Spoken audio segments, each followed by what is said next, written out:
Hinaan mo nga yung patugtog mo, Andrew. Ang corny-corny naman ang pinakikinggan mo eh. Nakakairito. Anong corny? Ito kaya yung bagong labas na kanta nila? Ang ganda kaya. Anong maganda dyan? Tunog adik. Tunog tambay na walang pangarap sa buhay eh. Tambay ka ba? Uy, grabe ka maka-down sa mga may ganitong music taste ha. Palibasa kasi, ikaw mga gusto mong tugtog eh, pang broken hearted eh. Kasi, lagi ka nalang binabasted. Eh kaysa naman sa mga kantahan mo, parang kagagaling lang sa rehab eh. Okay lang, di naman nabasted. Adik! Busted! Adik! Tambay! Busted! Walang jowa!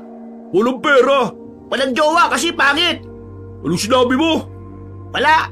Ang sabi ko, wapo ka sana kung hindi ka lang naging pangit.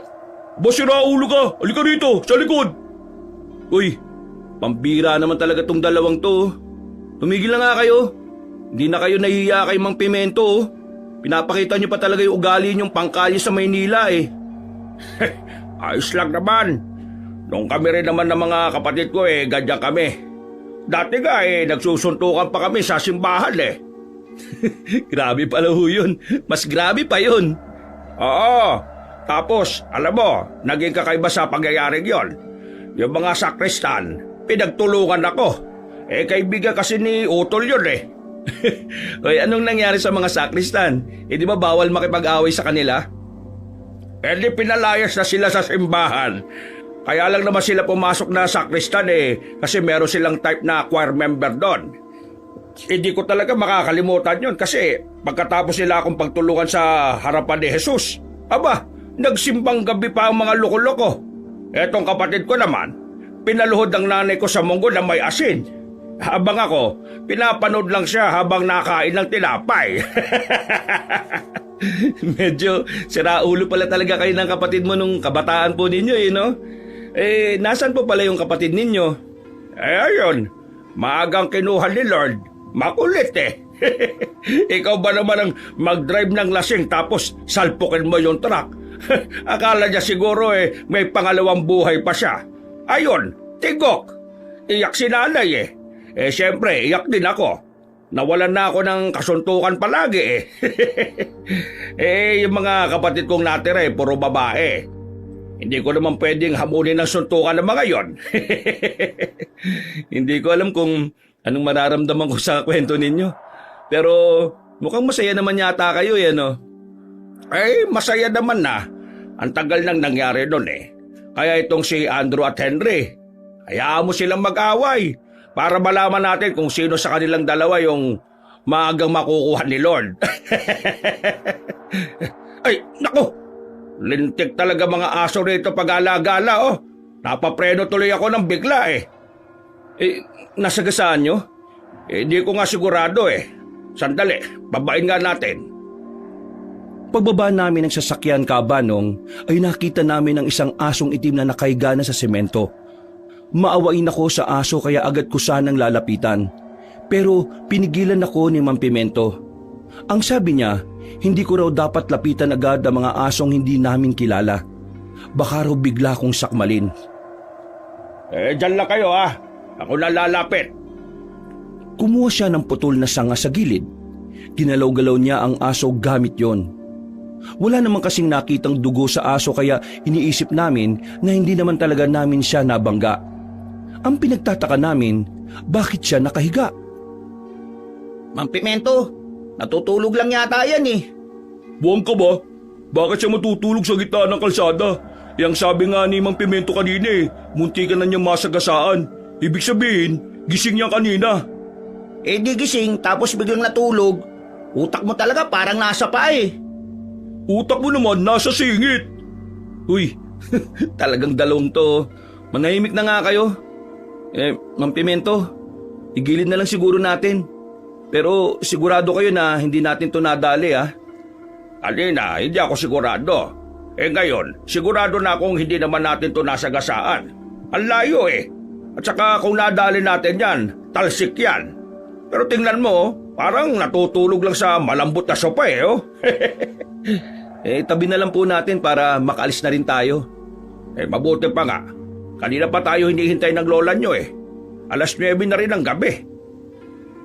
Lalapitan sana namin ang asong itim, Kabanong, pero laking gulat namin nang bigla yung bumangon. Sandaling tumingin sa amin at umangil, kaya napaatras kami ng kaunti. Tumakbo palis ang aso na parang walang nangyari. Lang yung asong yun naprank yata tayo Pambihira, niloko lang tayo. Pero ano yun na prank? Na-prank, yun yung parang niloko ka lang. Yung parang pinaliwala ka lang pero hindi ka naman talaga niya gusto. Diba, Henry? Oh, bakit ako tinatanong mo? Di ba ganun ang ginagawa sa'yo ng nililigawan mo? Tapos, it's a prank! Aray, bakit ka ba nang babatok? Asar ka ng asar Mamaya hindi lang kotong aabuti mo sa akin. Sige na, sumakay na kayo ulit.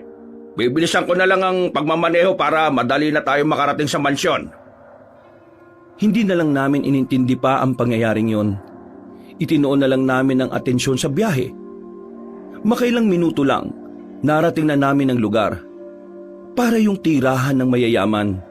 Kaunti lang ang bahay pero karamihan ay malalaki at makaluma. Sabi ni Mang Pimento, yung likod ng lugar nila Lola, naroon ang bahay ng mga mahihirap. Isang malaking baryo na kung saan magkakasamang naninirahan ng mga taong isang kahig, isang tuka. Mabuti naman, nandito na tayo. Taing-tain na ako sa mukha ni Henry. Hoy, nanahimik na ako Kapag ako napikon talaga sa'yo. Ay, umayos kayong dalawa. Ayaw ni Doña Marta ng mga ganyan Ang tagal na nung huling beses kayong napadpad dito, bata pa kayo. Kaya hindi nyo na alam kung ano ugali niya. Makinig kayo kay Mang Pimento Siya ang mas nakakakilala sa lola natin. Magbabakasyon lang naman tayo dito, di ba? Bakit kung magsalita kayo dito na tayo titira? Buang, malamang sa mansyon ni Lola talaga tayo tutuloy habang nagbabakasyon. Parang ano talaga Huwag ka nang bumoses. Tara na sa loob. Pumasok na kami sa loob. Sa bakuran pa lang ay naabutan na namin si Lola na nakaupo sa isang antigong upuan. Nasa loob ito ng maliit na bakod at kaharap ang ribulto ng isang anghel. Tumingin siya sa amin na parang sinusuri ang buong pagkatao namin. Hindi kami makapagsalita, Kabanong. Tahimik lang kaming nakikiramdam sa kanya. Mabuti naman at nakarating na kayo. Ang buong akala ko hindi na kayo makakaabot sa bahay ko. Bago tayo pumasok sa loob, gusto ko lang ipaalala sa inyo na kayo ang nakiusap sa akin na magbakasyon dito. Kaya habang nandito kayo sa puder ko, susunod kayo sa lahat ng patakaran ko. Mamaya, sasabihin ni Mang Pimento ang lahat ng bawal at hindi dapat gawin. Gusto ko na maging matino at kagalang-galang kayo habang nasa akin kayo. Nalaman ko sa mga magulang ninyo na mga pasaway kayo sa Maynila. Tingnan natin kung magawa niyo yan dito. Mang Pimento, ihatid mo muna sila sa kanilang silid. Yung malaking silid ang ipagagamit natin sa kanila. Apa, pasusunod po, Doña Marta. Lola, bago po kami pumasok, gusto ko lang pong magpakilala. Baka po kasi nakalimutan niyo na po yung mga pangalan namin. Ako nga po pala si Felipe. Ito naman po si Andrew at Henry. Hindi na nagsalita si Lola. Tumaas lang ang kilay niya at nauna na ring naglakad papasok ng bahay. Malaki ang bahay ng lola namin, Kabanong. Bata pa lang kami, may kaya na talaga siya sa buhay. Ang angkan kasi ni Lola ay dating nagmamay-ari ng malaking negosyo sa Capiz. Pero nawala na yon. Ganun pa man, mas dumami rin naman ang mga ari-arian ng lola namin. Sa pagkakaalala ko, huling punta namin doon nung mga bata pa kami. Talagang istrikto na sila Lola Marta. Kaya sila Papa at ang iba kong tiyuhin, lumaking disente at mga magalang. Formal na tao at profesional. Sa henerasyon lang talaga namin ang medyo siraulo. Habang kumakain, Kayong tatlo, anong ginagawa niyo sa mga buhay ninyo sa Maynila? sandali kaming napatigil sa nginunguya namin. Hindi namin kasi inaasahan na magiging interview pala ang hapunan na yon. Ako po, meron po akong sinisimula na business sa bandang Moraita sa Maynila. patatakan po ng damit. Yung may mga nakalagay po ng mga kasabihan. Mabenta naman. Depende po. Depende po sa season. Kapag pasukan ng mga estudyante, mabenta po. Lalong-lalo na kapag malapit na ang graduation nila. Ako naman po gumagawa po ako ng mga design. May mga design po ako na minsan binibili ni Felipe. Ginagamit niya sa design ng damit. Tapos may mga client din naman po ako sa iba't ibang lugar. Malakas din naman po yung kitaan. Pero depende rin po minsan sa mga client. May mga client kasi na barat Kapag barat ang kliyente mo, huwag mong tanggapin. Hindi tayo nagkaroon ng talent para lang mabayaran ng hindi tama. Ikaw naman, Andrew. Anong ganap mo sa Maynila? Napatingin kami kay Andrew. Ramdam ko na agad ang hiya niya. Hindi pabor sa kanya ang ganitong klase ng usapan. Dahil una sa lahat, wala naman siyang masasabi. Wala po akong business Wala rin po akong trabaho. Wala. Anong silbi mo sa pamilya? Gawaing bahay lang po. Bakit wala kang trabaho? Tinatamad po kasi ako Tinatamad. Tapos may gana ka pang humarap sa akin ng ganyan ang daladala mo? Mawalang galang na, Lola. Pero nagbabakasyon po ako dito para magsaya. Hindi para makwestiyon ang silbi ko sa mundo. Kung ayaw niyo pong narito ako, bukas din po ng umaga aalis na lang ako. Hindi naman po kasi ako na-inform na dapat pala may masasabi akong ganap bago ako makatapak sa bahay na ito. Uy, Andrew, ano ka ba? Hayaan mo siya. Ayos lang. Gusto ko mga ugaling prangka. Ang mahalaga naman sa akin ay nagpapakatotoo. Ang tanong ko ngayon, anong balak mo sa buhay mo? Hindi habang buhay dapat umaasa ka lang sa magulang mo. Darating ang panahon na mababagot ka sa bahay. Maghahanap ka ng mapapangasawa at kapag nangyari yon, kailangan mo ng pera. Saan ka kukuha ng pera kung tamad ka? Kung ang mga masisipag po tinatamad din, ibig sabihin, ang mga tamad pwede rin sipagin. Kaya nakakatiyak ako, baka bukas, sa susunod na bukas at sa sunod na buwan, baka bigla na ako sipagin ulit. Sa ngayon kasi, kaya ako tinatamad wala akong dahilan para magsipag Walang dahilan. Bakit? Kailangan mo pa ba ng ibang tao para magkaroon ng dahilan? Gawin mong dahilan ng sarili mo, Andrew. Kapag dumating ang araw ng kakapusan, sarili mo ang kawawa. Wala kang malalapitan. Kahit kaming mga kamag-anak mo, hindi ka namin matutulungan kung pati kami ay kinakapos na rin. Isipin mo na lang na kailangan mong sipagin dahil kailangan mong mabuhay. Isipin mo ang sarili mo. Kung magiging makasarili ka man, ang mahalaga, may ginagawa ka para sa sarili mo. Minsan, mas maganda ng maging makasarili. Kesa naman nagbibigay ka nga sa iba, wala ka namang ginagawa para sa sarili mo. Aasahan ko ang progreso ng buhay mo, Andrew. Interesado ako sa magiging resulta ng katamaran mo. Alam nyo, kayong tatlo, malalaki na kayo. Makakabuntis na nga kayo Habang malakas pa ang katawan ninyo, ilaan nyo yon sa makabuluhang bagay. Mag-invest kayo kung saan kayo mas uunlad. Maikli lang ang buhay. Oo, at hindi natin madadala ang yaman sa hukay. Pero pwede mo naman tong iwan sa mga taong mahalaga sa'yo. Kung tamad ka, wala kang ginagawa. Wala kang maiiwan sa kanila. Kawawa sila. Gumastos sa pagkawala mo. Tapos iniwan mo pa. Etong sinasabi ko ay paalala lang na dapat pinapahalagahan ninyo ang oras. Hindi natin alam kung kailan tayo kukunin. Kaya dapat handa tayo sa pinansyal. Noong mga sandaling yun, kabanong, namangha kami sa sinabi ni Lola.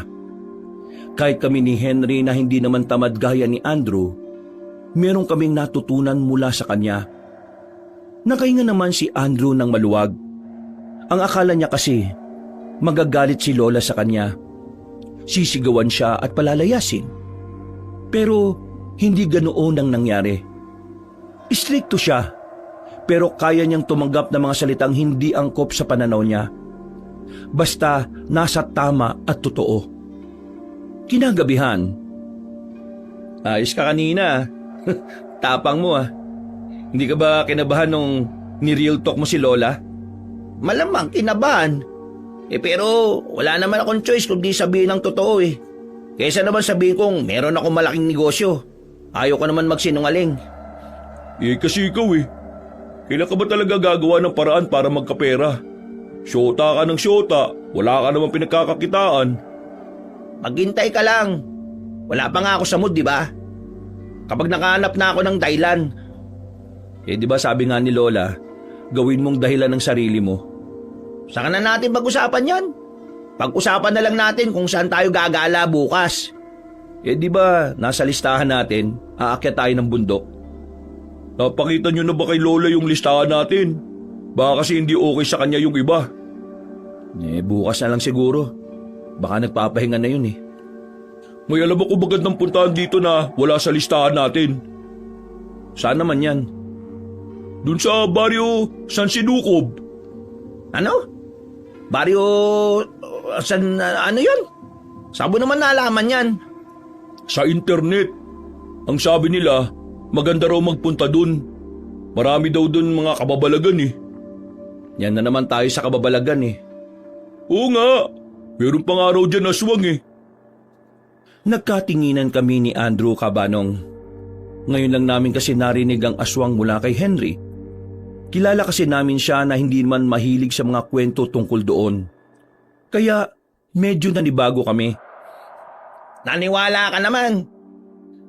Andrew, nasa Capiz tayo. Hindi malabo yun. Kwento-kwento lang yung mga aswang dito sa Capiz, no? Ginagawa lang yun para sirain yung imahe ng probinsyang to. Pero ang totoo, wala naman talagang ganun Paano ka nakakasiguro na walang ganun? Dito ka ba lumaki? Ikaw, dito ka rin ba lumaki? Hindi rin naman, di ba? Hindi nga natin alam kaya nga pupunta tayo ron para malaman natin Ikaw na lang. Kung talagang hindi ka naniniwala, bakit ayaw mong sumama? Siguro, natatakot ka, no? Bakit naman ako matatakot sa hindi naman talaga nag-e-exist? Mag-isip ka nga. Oo, yan na naman kayo Tama na nga yan. Marinig pa kayo ni Lola. O sige, ganito na lang. Total, hindi ka naman naniniwala, Andrew. Kami na lang muna ni Henry yung lalakad papunta ron. Hindi bahala kayo sa buhay nyo. Basta kapag hinanap kayo, sasabihin ko kung saan kayo nagpunta. Ang KG mo talaga. Anong KJ? Sinusunod ko lang yung sinasabi ni Lola sa patakaran niya. Bawal magpunta sa mga lugar na liblib at malayo. Ako nang bahala magpaliwanag kay Lola, Henry. Kaya huwag ka na mag-alala. Punta natin bukas pagkatapos natin lumargang 3. Pagkatapos ang pag-uusap namin na yon, ay humiga na rin kami sa malaking kama. Kasyang-kasya kami roon. Nasa gitna ako dahil baka magsabong ang dalawa kapag nagtabi. Pero mga bandang 3:00 na, hindi pa rin kami dinadalaw ng antok. Sabay-sabay kaming bumangon. Mulat na mulat. Kaya naman inilibas na lang namin ang daladala naming alak.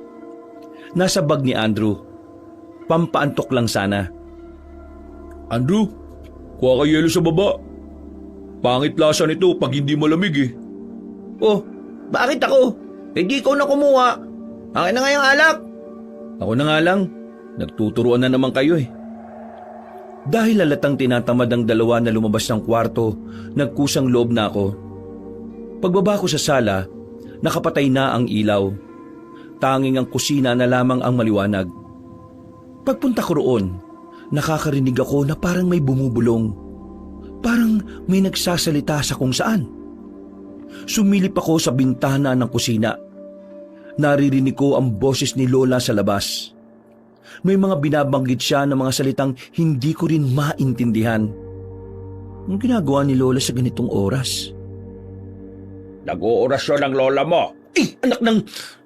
Kayo naman talaga Mang Pimento. Kakagulat ka naman Shh! Huwag ka maingay. Baka maabala si Doña Marta. Nakakagulat naman kasi kayo Gising pa pala kayo? Pinabantayan ko lola mo. Kada unang Miyerkules kasi ng buwan, ginagawa yan ng lola mo. Ako nagbabantay sa kanya. Para saan ba yung ginagawa niya? May ganyan pala siyang trip? Hindi yan trip. Hindi yan basta gawa-gawa lang. Ginagawa niya yan para sa proteksyon ng bahay na ito. Proteksyon? Bakit? Ano bang meron? Naniniwala kasi ang lola mo sa mga masasamang elemento. 2 taon na niyang ginagawa mula nang matuto siyang mag-orasyon. Tinuruan siya ng albularyo. Ang sabi kasi ni Doña Marta, paminsan-minsan daw nakakaramdam siya ng hindi maganda dito sa mansyon. Kaya yon, inaral niya ang orasyon ng proteksyon. Mula noon, para laging magaan ang bahay na ito, nag-oorasyon siya. Bakit ba kasi may masamang elemento na nandito sa mansyon? Hindi ba nasabi ng mga magulang ninyo na ang mansyon na ito ay dating libingan ng mga... Ng mga alin, Mang Pimento? Hindi ko alam kung maniniwala ka o hindi. Ano nga po yun? Huwag ka nalang maingay na sinabi ko sa iyo, ha? Itong mansyon kasi, sa eksaktong kinatatayuan nito, libingan ito ng mga aswang. Naniniwala ang lola mo na ang mga espiritu ng aswang ang gumugulo sa kanya noon. Sa sinabing yun ni Mang Pimento, nakaramdam ako ng panlalamig. Nagtindigan ng mga balahibo ko at parang nanlambot bigla ang tuhod ko. Pero matagal na panahon naman na yun. Panahon pa ng mga Kastila. Ginawang libingan dito. At sabi ng lola mo, nung bata pa siya tinayuan na ito ng mansyon. Siguro, yung mga nagpaparamdam sa lola mo, ibang kaluluwa yon. Na-misinterpret niya siguro. May mga Kastila rin kasing namatay dito noon. Pero sa ngayon, 2 taon na rin namang walang nagpaparamdam na kung ano rito. Hindi ko alam kung ano ang sasabihin ko ng mga sandaling yon, Kabanong. Medyo namamangha kasi ako pero sa kabilang banda, kinikilabutan din ako. Hindi ko kasi talaga inaasahan na may ganoong kasaysayan ng bahay na kinalalagyan namin. Pero para mabawasan ang kaba ko, inisip ko na lang na matagal naman na yon. Napaglipasan na ng panahon kaya wala akong dahilan para matakot. Hinayaan ko na lamang si Mang Pimento roon. Lumabas na rin naman siya para balikan si Lola. Pagbalik ko sa mga pinsan ko, hindi ko sinabi sa kanila ang bagay na yon. Ayaw ko rin naman kasi na mabalot ng misteryo ang pananatili namin doon. Kinabukasan, Ay, kainis naman. Sino bang katok ng katok na yan? Natutulog pa ang tao Ikaw na, Henry. Tinatamad pa akong bumangon Buksan mo na. Oh, bakit ako? Ikaw na lang, Andrew. Ang tatamad talaga ng mga siraulong to. Ako na nga. Pagbukas ng pinto, bumungad sa amin si Mang Pimento na kasama na si Lola Marta. Magbihis kayo ng maayos. Napabangon ako at si Henry. Dali-dali naming isinuot ang mga damit namin at saka humarap sa kanila. Magandang umaga po, Lola Marta. Saan po tayo pupunta? Isasama ko kayo sa pamilihan. Para sa susunod, kayo na ang bibili at hindi na si Mang Pimento. Ano pong kailangan naming dalin? Wala. Ang kailangan nyo lang ay ayusin nyo ang mga sarili ninyo. Ayaw kong magmukha kayong gusgusin. Kilala ako sa lugar na ito kaya ayaw kong basta-basta lang kayo. Kailangan po ba naming magsuot ng coat and tie para pang formal? Ay nako, hindi naman ganun ang sinasabi ni Doña Marta Ang sinasabi niya, kahit simpleng damit lang basta mukha kayong malinis at presentable. Sige po, Lola.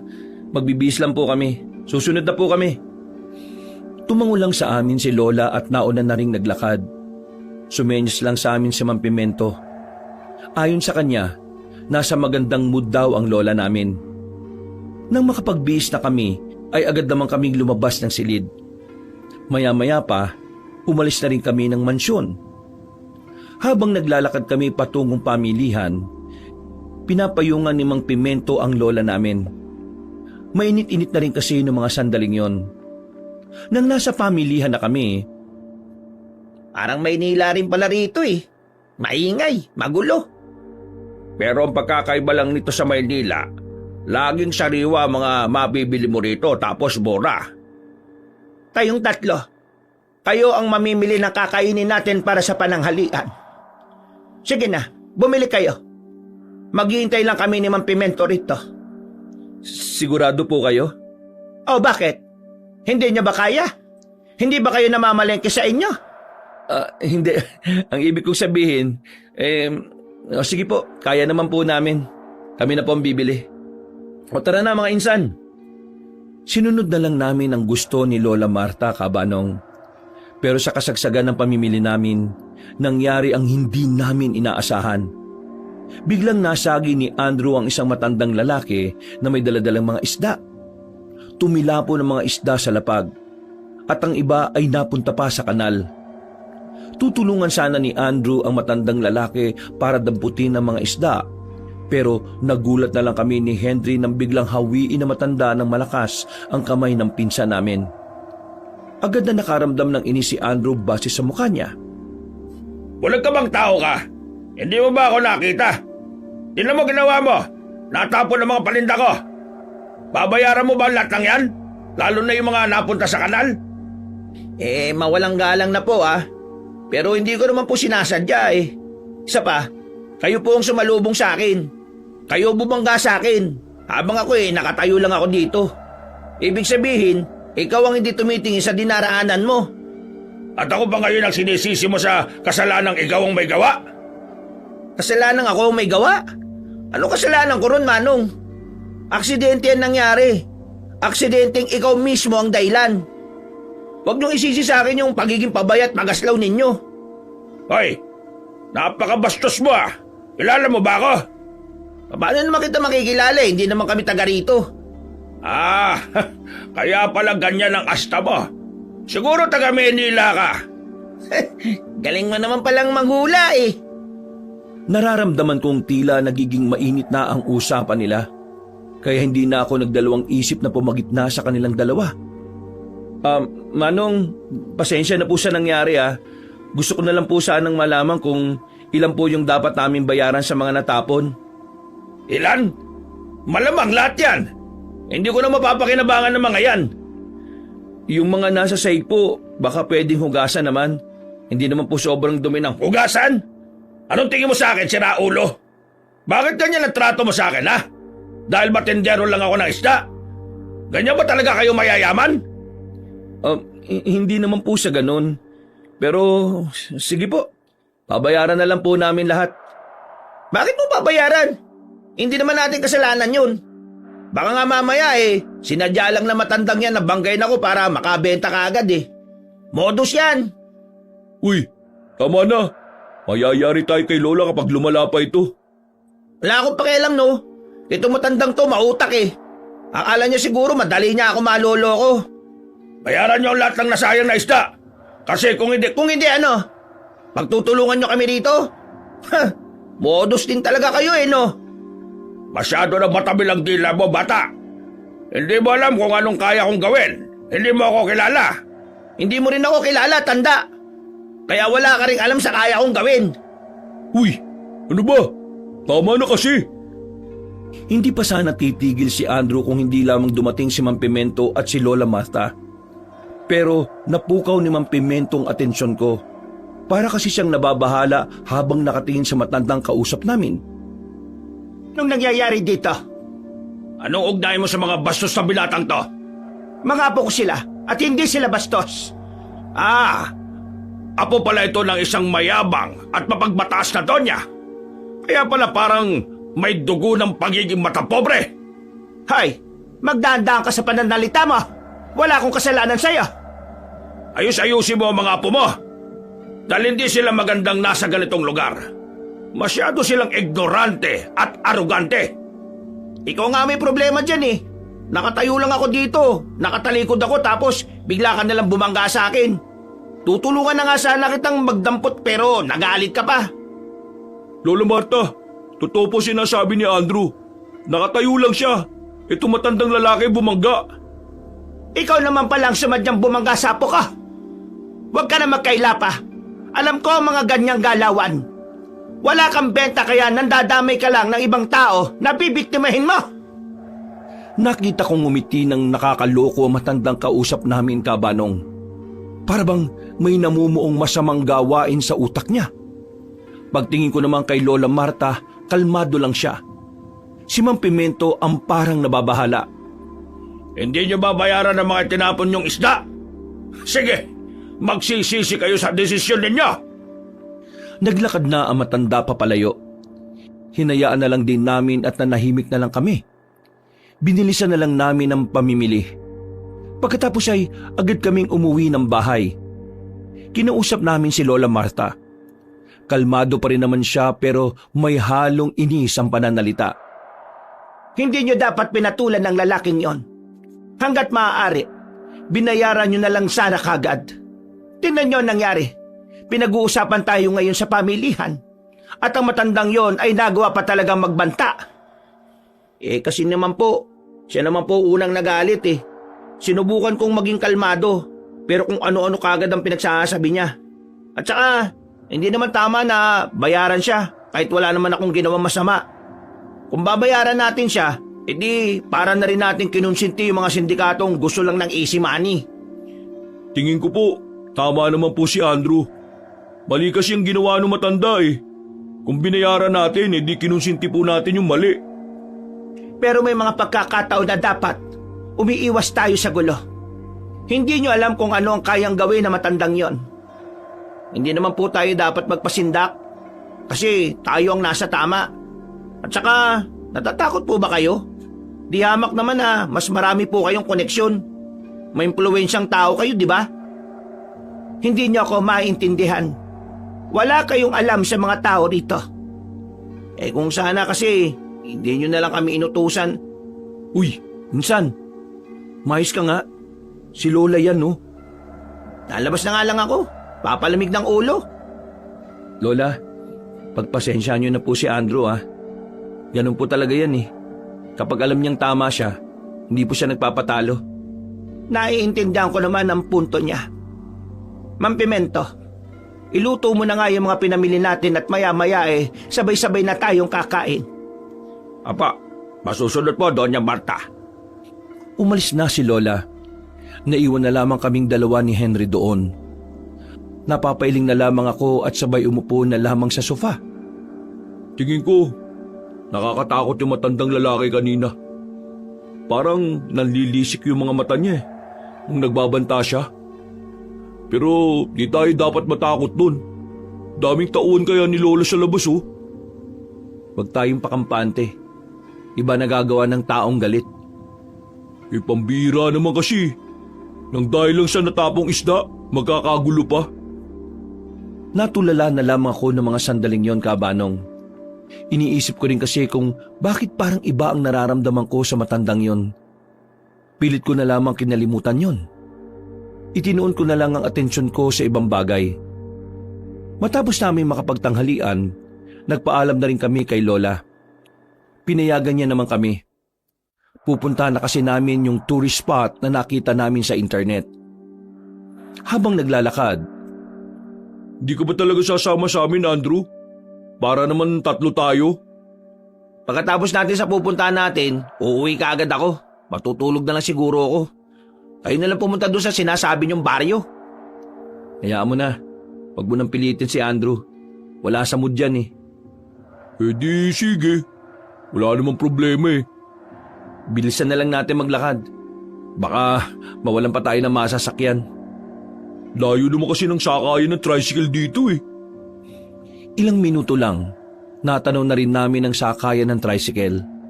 Pero pagdating namin doon, nakita na lang namin na matandang nakasagutan ni Andrew sa pamilihan. Masama ang tingin niya sa amin. Hindi na lang sana namin papansinin pero siya ang lumapit. Kaya naman hinarang ko kagad si Andrew. Nababahala kasi ako na baka magkasagutan na naman sila. Tingnan mo nga naman ang pagkakataon no. Sa dinami-rami ng lugar, dito ko pa talaga kayo makikita. Pasensya na po pero meron kasi kaming pupuntahan eh. Sige po. Hoy, magugulo ang buhay niya. Wala kayong alam sa lola ninyo. Hindi nyo siya kilala. Mangmang kayo sa katotohanan na tumitira kayo ngayon sa isang bahay na puno ng peligro. Wala kayong alam. Hindi nyo alam kung anong atraso niya sa mga aso. Mukhang matagal na kayong may galit kay Lola. Base sa pananalita mo. Bakit? Inggit ka ba kay Lola? Kasi siya mayaman, ikaw hindi? Uy, Andrew naman, wag mo na nga lang patulan. Tumawa ng malakas sa matandang lalaki. Pero pagtapos nitong tumawa, ay tumingin ito ng seryoso sa amin. Nakakatakot ang kanyang tingin. Para bang nagbabanta kahit na wala pa siyang sinasabi. Sakto ang dating nyo, mga iho. Matitikman nyo ang galit ng mga nilalang na inabuso na matandang yon. Hinila ko na si Andrew at Henry paalis doon. Noong mga sandaling yon, Kabanong, nararamdaman ko ang panlalamig ng palad ko. Hindi ko alam pero kinakabahan talaga ako sa kung paano kami tingnan na matandang yon. Pagsakay namin sa tricycle, natatanong ko pa ang matandang lalaki na nakatingin sa amin. Kahit na medyo malayo na kami, hindi pa rin nawawala ang kaba ko. Makalipas ang ilang minuto, nakarating na rin kami sa patutunguhan namin. Pinilit ko na lang nakalimutan ang mga nangyari. Itinoon ko na lang ang atensyon sa magandang tanawin. Nasa mataas na lugar kami. Kita namin ang mga kabahayan sa malayo. Kahit na papaano, nare-relax ang kalooban ko. Gumaan na rin ang pakiramdam ko. Sabi nila, mas maganda raw ang tanawin dito kapag gabi. Kasi makikita mo talaga yung mga kailawan. Oo. Kaso hindi naman tayo papayagan ni Lola Marta na gumala ng gabi. Tahimik na naman tong siraulong to. Uy, Andrew! Manahimik ka na nga. Huwag mo akong gambalain.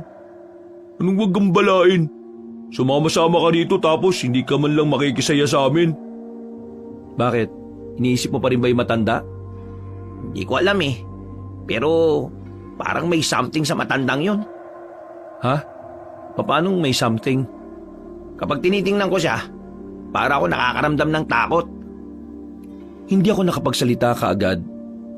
Hindi ko kasi alam kung pwede ko bang sabihin din sa kanya na pareho kami ng nararamdaman. Bumuntong hininga na lang din ako. Nang mapagtanto kong hindi lang pala ako ang nakakaramdam ng ganon, kutob ko na meron talagang kakaiba sa matandang yon.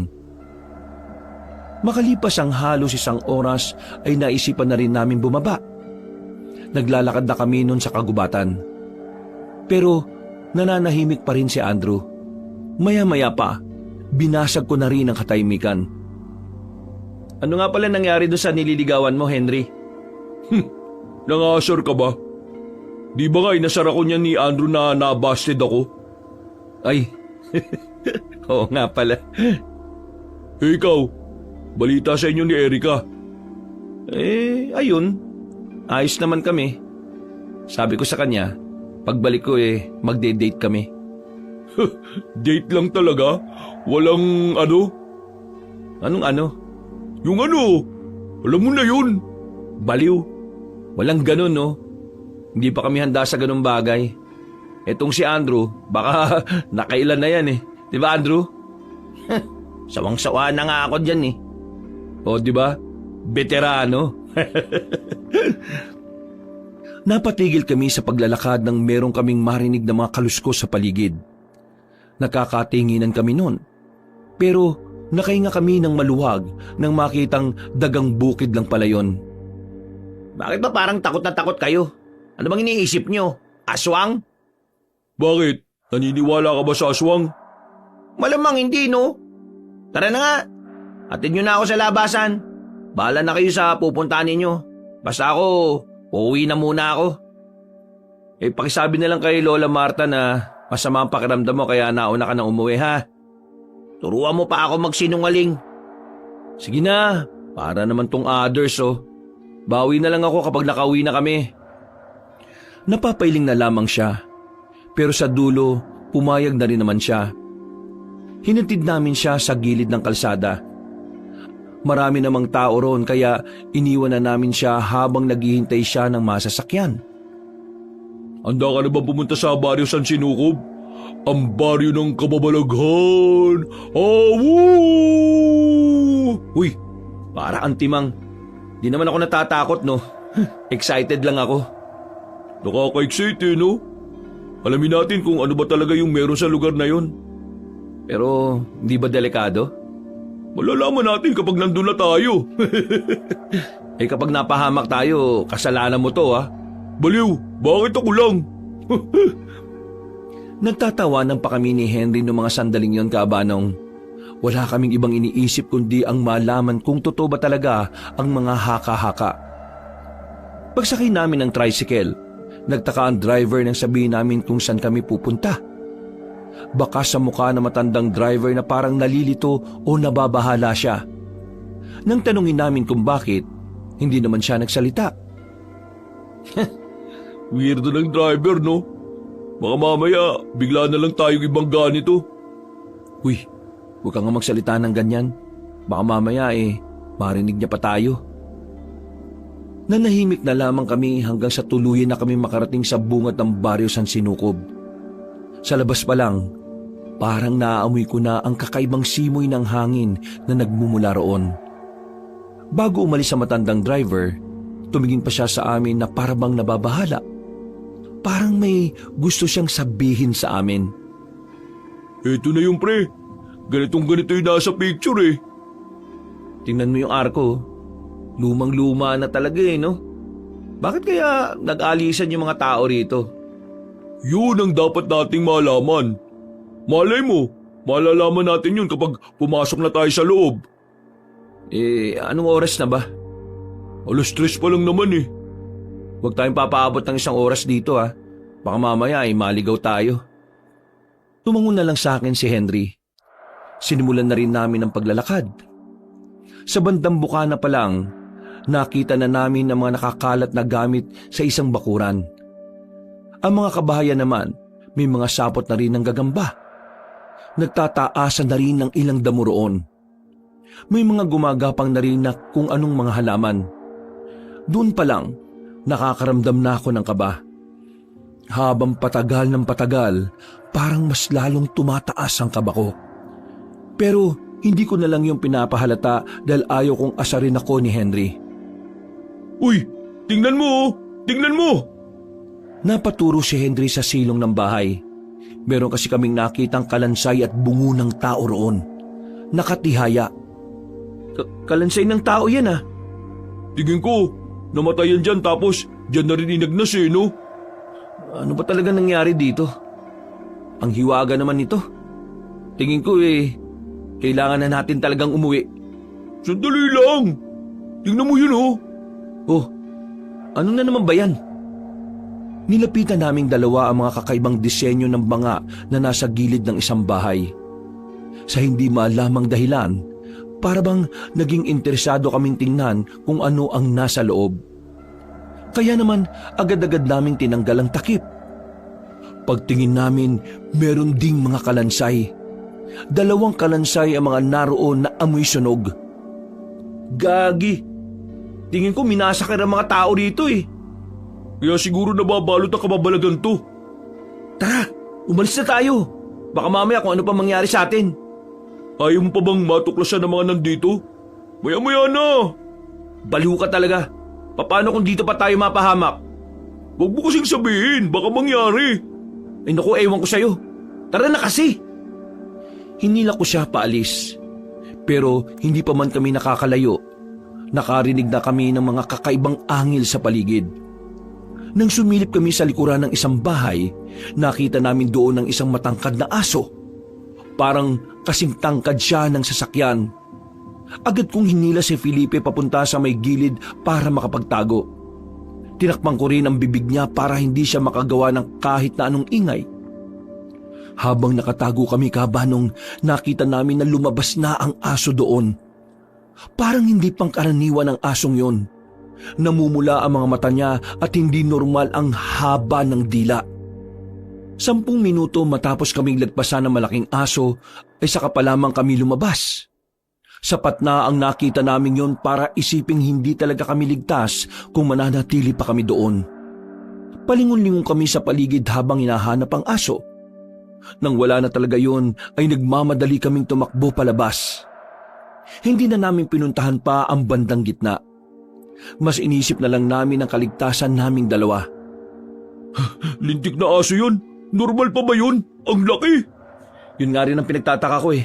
Bakit ang laki ng asong yun? Insan, pre, tingnan mo oh. Aswang kaya yung asong yun? Ha?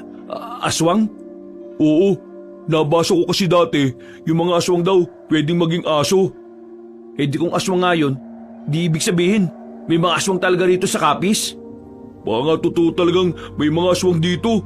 Nakakatakot, pre. Ibilisan na nating umuwi. Ikwento natin kay Andrew, pero wag na lang nating paalam kay Lola. Baka magalit pa yun sa atin eh. Matapos ang biyahe namin, tumigil na rin ang aming sasakyan sa lugar namin. Huminga na muna kami ng maluwag. Kailangan naming magpanggap na masaya. Kahit na ang totoo, takot na takot pa rin kami.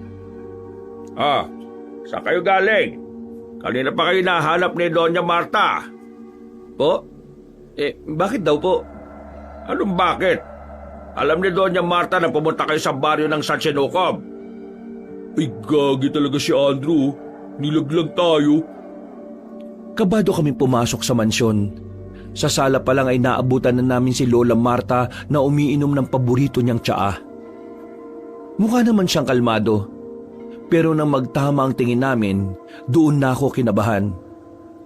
Ano ang ginawa niyo sa baryo ng San Sinukob? Nakita lang kasi namin yun sa internet nung nasa Maynila pa kami. Tingin kasi namin exciting na magpunta ron kaya sinubukan lang po namin kanina. Pero wala po kaming ibang ginawa ron. Sumilip lang naman kami. Wag na kayong babalik doon kahit na kailan. Naiintindihan niyo ba? Bakit naman po? Ano po ba talaga nangyari sa lugar na yon? May mga nakita kasi kaming mga kalansay ng tao. Minasakir po ba yung mga naroon? Ayaw ka nang marinig na pinag-uusapan ng baryo ng San Sinukob magmula ngayon. Maliwanag ba? Pero pinayagan ko kayong manatili rito para hindi na kayo gagastos sa pagrenta habang nililibot nyo ang Capiz. Pero kasama sa patakaran ko na huwag kayong pupunta sa lugar na abandonado at liblib. Ano bang mahirap intindihin doon? Pasensya na po, La. Ma'am Pimento, kunin mo ang cellphone ng mga ito. Ha? Lolo naman. Wag naman. Wag na kayo magmatigas. May nalabag kayo sa kautusan kaya dapat lang yan sa inyo. Mang Pimento, isasauli mo yan makalipas ng 5 araw. Nang mga sandaling yun, ay napakamot na lamang ako sa ulo, Kabanong. Binigay na lang namin ang aming cellphone para hindi na rin lumala pa ang usapan. Pagkatapos, pumunta na lamang kami sa aming silid. Inibutan namin si Andrew na nagbabasa ng libro habang may lollipop pa sa bibig. Bakit nandito na kaagad kayo? Akala ko gagabihin kayo. Kakaiba rin talaga trip mo no? Ha? Sinasabi nyo? Ngari ka pa. Sinumbong mo kami kay Lola, no? Ano? Bakit ko naman kayo susumbong? Yun nga rin ang tanong namin. Bakit mo kami sinumbong? Sira ulo ka ba? Wala akong sinabi, no? Hindi nga siya nagtanong sa akin kung bakit mag-isa lang ako umuwi. Kaya wala akong sinabi. Paano nalaman ni Lola na nasa San Sinukob kami? Aba, iwan ko. Tanungin mo kaya siya. Gamitin mo nga utak mo. Ikaw ang gumamit ng... Tama na. Mag-aaway na naman kayo, Diyos ko naman, Gets ko na. Ang alin? Nung umalis pa lang tayong 3, pinasundan na tayo ni Lola. Ang dami niyang tao, di ba? Diyan sa labas. Di ba? Tapos akong pagbibintangan nyo. Porque ba wala akong pera? Tingin nyo sa akin ganon? Hindi naman. Hindi. Ganon ang ginagawa nyo. Mga siraulo din talaga kayo no? Diyan na nga muna kayo. Padabog na lumabas ng kwarto si Andrew. Ikaw naman kasi. Anong ako? Ikaw rin Kausapin na lang natin siya mamaya. Kainis, wala tuloy tayo magamit na cellphone ngayon. Kaya nga tatawag pa naman sana ako mamaya kay Erica. Humiga na lang ako sa kama. Akala ko noon, ang pagkumpiska ng cellphone namin ang pinakaparusa namin. Pero pagdating ng gabi, hindi rin pala kami kasama sa mga maghahapunan. Pinalabas lang kami ng silid kung kailan tapos na kumain ng lahat. Wala nang tinirang pagkain sa kusina. Sa aming tatlo, si Andrew lang ang nakakain na maayos. Di ba dapat damay din si Andrew kasi hindi niya sinabi kay Lola na nagpunta tayo sa San Sinukob? Bakit tayo lang? Ano ka ba? Huwag na nga tayo mandamay. Kasalanan naman talaga natin kung bakit tayo napaparusahan ngayon eh. Tiisin mo na lang hanggang umagay ang gutom mo. Basta ako, iba ang nasa isip ko ngayon. Nasa balkonahe kami ng mga sandaling yon, Kabanong. Madilim na ang buong paligid. Pero natatanaw ko pa rin si Mang Pimento sa garden. Malakas talaga ang kutob ko na meron siyang nalalaman sa mga kababalaghan na natutuklasan namin. Kaya naman, nang wala na si Lola Marta sa sala, lumabas ako ng mansyon. Tinungo ko kung saan naroon si Mang Pimento. Habang abala siya sa ginagawa niya, lumapit ako sa kanya. Sinong tatagain niyo, Mang Pimento? Bakit kayo nag-ahasa? Wala naman akong tatagain. Bukas kasi, pinapaputol na ni Doña Marta yung puno ng bayabas sa likod. Mang Pimento, may gusto sana akong itanong sa inyo eh. Kung itatanong mo sa akin kung pwede kitang bigyan ng pagkain, ngayon pa lang ay sinasabi ko sa iyong hindi pwede. Hindi po yun. Tungkol po ito sa aswang. Nang sabihin ko yon, ay napatigil siya sa kanyang paghahasa. Hindi muna siya nakatingin sa akin. Lumingon siya sa likuran at sa buong paligid. Nang makita niyang walang makakarinig, saka siya sumagot. Bakit ka naging interesado bigla sa mga aswang? Ibig sabihin, may alam ho kayo? Huwag mo nang alamin pa ang tungkol sa kanila dahil malalagay lang ang buhay niyo sa panganib. Kung ako sa inyo, manahimik na lang kayo. Para na lang sa kapayapaan ng mansyon, pati na rin ang lola ninyo. Sandali lang ho. Bakit ba kayo iwas na iwas sa ganitong usapan? Siguro may tinatago kayo ni Lola no? Nakikiusap ako sa iyo. Ilayo niyo ang sarili niyo sa ganitong bagay. Hindi na siya nagsalita. Umalis na lang siya bigla nang hindi ko alam kung bakit. Nung oras na yon, ibang-iba si Mang Pimento. Nawala ang pagiging masiyahin niya at pagiging madaldal. Hindi ko lang din siya kinulit dahil baka malaman pa ni Lola.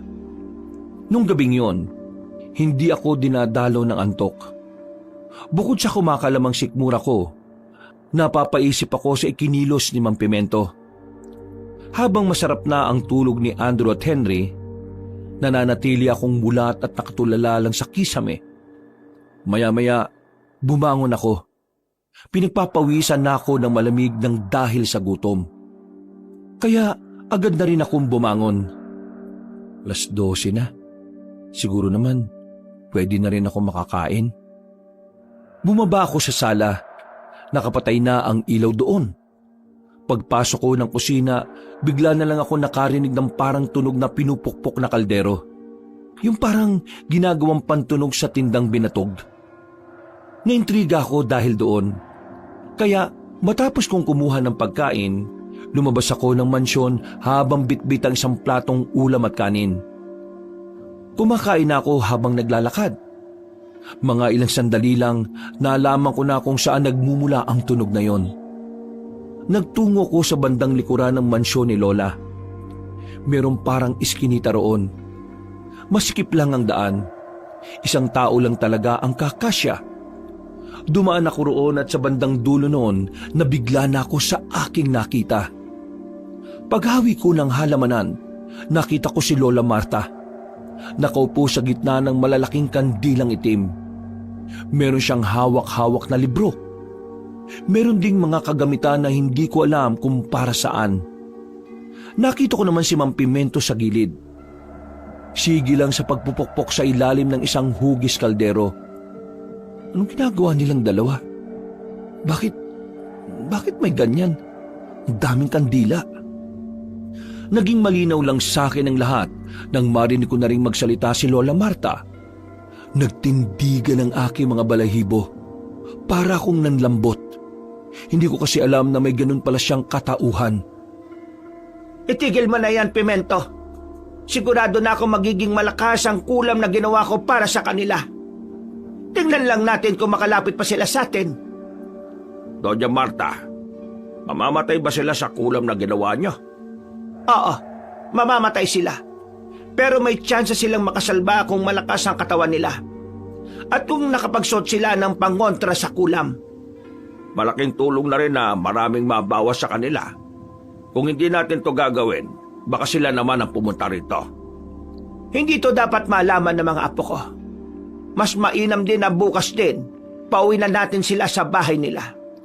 Kung hindi lang sana kasi nakaaway ni Andrew si Pancho, hindi naman sana mabubuhay ang isyu na matagal na sanang nananahimik. Pero wala na tayong magagawa. Gumagawa na sila ng paraan para gumanti. Kaya dedepensa tayo. At itong pangkukulam na ginagawa ko, isa lang itong panimula. Doña Marta, sabihan niyo lang ako kapag kailangan ko ng lumaban ulit ha. Kayang-kaya pa naman ang mga buto ko. Huwag kang atat. Saka kita gagamitin kapag nagpakita na sila ng pagiging agresibo. Sa ngayon, asikasuhin mo ang pag-uwi ng 3 bukas. Hindi sila dapat naririto. Maling timing na nagbakasyon sila rito ngayon. Habang pinapakinggan ko sila noong mga oras na yon, pakiramdam ko ibang tao ang naririnig ko. Pakiramdam ko hindi ko sila kilala. Bagay na nagdulot ng kaba sa akin. Kaya naman hindi na rin ako nakatiis. Lumabas na ako sa pinagtataguan ko para alamin ang totoo nilang katauhan. Nagulat sila. Hindi sila makapaniwala na makikita nila ako roon. Napatayo si Lola Marta. Agad namang lumapit si Mang Pimento sa akin pero pinatigil ko siya. Narinig ko lahat ng usapan niyo mula umpisa. Alam ko na kung anong tinatago niyong dalawa. Lola, gusto ko marinig mismo sa'yo. Totoo ba talagang mangkukulam ka? Kung ano man ang nakikita mo. Oo, hindi lang ang sagot. Huwag nang maraming sinasabi. Mangkukulam ka ba o hindi? Felipe, umalma ka muna. Hayaan mo ipaliwanag namin sa iyo ng mahinahon. Kumalma? Sino kakalma kapag nalaman mo yung lola mong tumanggap sa inyo para magbakasyon mangkukulam pala? Niloko nyo kami. Kaya pala ang daming bawal. Meron pala kayong hindi sinasabi sa amin. Sige, ipapaliwanag ko sa iyo ang lahat. Makinig ka ng mabuti. Ikalma mo ang sarili mo at buksan mo ang isipan mo sa lahat ng rason na maririnig mo. Huminga ako ng malalim, Kabanong. Kahit natatakot ako sa kanila, gusto ko rin namang marinig kung ano ang sasabihin nila sa akin. Kaya naman, hinayaan kong magsalita si Lola Marta. Oo, isa akong mangkukulam. At natutunan ko ang pangungulam mula nang mag-isa na lang ako sa buhay. Pero hindi ako naging mangkukulam para maging masama. Naging mangkukulam ako para protektahan ang mga anak ko. At ngayon, para protektahan kayo. Protektahan saan? Sino ba kasi kaaway nyo, La? Kaaway? Walang iba kundi ang mga aswang. Mga aswang? Isang manunugis ang lolo mo nung nabubuhay pa siya. Hindi to alam ng mga anak namin. At kahit na ako, saka ko na lang nalaman. Kung kailan dalaga at binata na ang mga anak namin, saka ko lang natuklasan. Nang magsipag-asawa ang mga anak ko, pinaalis ko silang lahat sa takot na madamay sila sa ginagawa ng tatay nila. 1 taon nang nakalipas, namatay ang lolo mo dahil sa sakit sa baga. Sa panahong ito, talamak ang mga aswang dito sa Capiz. Nanggugulo sila. Kaya naisipan kong ituloy ang nasimula ng lolo mo. Total, may banta na rin naman sa buhay ko. Dahil sa pagsasaliksik ko, at dahil sa isang matandang mangkukulam na nakilala ko na kalaunan ay namatay na rin, natuto kong mangkulam. Pero hindi ko ginamit ang pangkukulam sa mga tao. Ginamit ko ito sa mga aswang. Dahil natuklasan ko, higit sa patalim na pwedeng pumaslang sa kanila, mas mainam ang kulam dahil kapag namatay sila sa kulam, pati ang kaluluwa nila ay mamamatay na. Kaya naman, pinagpatuloy ko ang kulam kahit sariling kalusugan ko rin minsan ang nagiging kapalit. Dahil yun lang ang alam kong paraan para unti-unti ko silang maubos. Para dumating ang araw na pwede ko na makasama ang mga anak ko ulit nang walang aswang na magbabanta. Pero naguguluhan pa rin ako, Le. Ano ba talagang ugat ng gulong ito? Ang mansyon na ito. Dito nakalibing ang mga ninuno na mga aswang. Pero yung mga ninuno natin, sinadyang dito itayo ang mansyon. Para yung mga nakalibing na aswang dito malabo ng mabuhay. Yung isang beses na nakita mo kong nag-oorasyon, para yun hindi makalapit ang mga aswang sa mga nakalibing nilang angkan dito. Ang mga aswang na nakalibing dito ay mga aswang na pinaslang ng tatay ng lolo mo. Tatay ni Lolo? Manunugis din siya? Oo, matinik na manunugis. Inubos niya ang 5 angkan at dito inilibing para hindi na mabuhay pa. Doon nagsimula ang lahat. Nagalit ang mga aswang hanggang sa henerasyon ng lolo mo. Galit sila. Natigil lang ang hidwaan ng kulamin ko ang isang baryo ng aswang. Gumawa ko ng isang malawakang kulam na muntikan ko na ring ikamatay noon. Baryo San Sinuko ba ang tinutukoy ninyo? Oo. Ang baryo San Sinukob ay ang baryo ng mga aswang. At ang lahat ng nakita niyong kalansay doon ay kalansay ng mga aswang na namatay dahil sa kulam ko. Ibig pong sabihin, kapag sabay-sabay niyong kinulam ang maraming aswang, maapekto ang kalusugan niyo? Paano ngayon? Narinig ko na marami kayong kinulam. Oo. Apektado ang kalusugan ko. Pero ngayon, alam ko na kung paano ko mababawi ang lakas na mawawala sa akin. Ang mahalaga sa akin ay mabawasan ang bilang nila. Dahil ngayon, alam kong marami-rami sila. Yung nakaalitan ni Andrew sa palengke, anong papel niya sa mga aswang? Anak siya ng aswang na pinaslang ng lolo mo. Kilala namin ang isa't isa.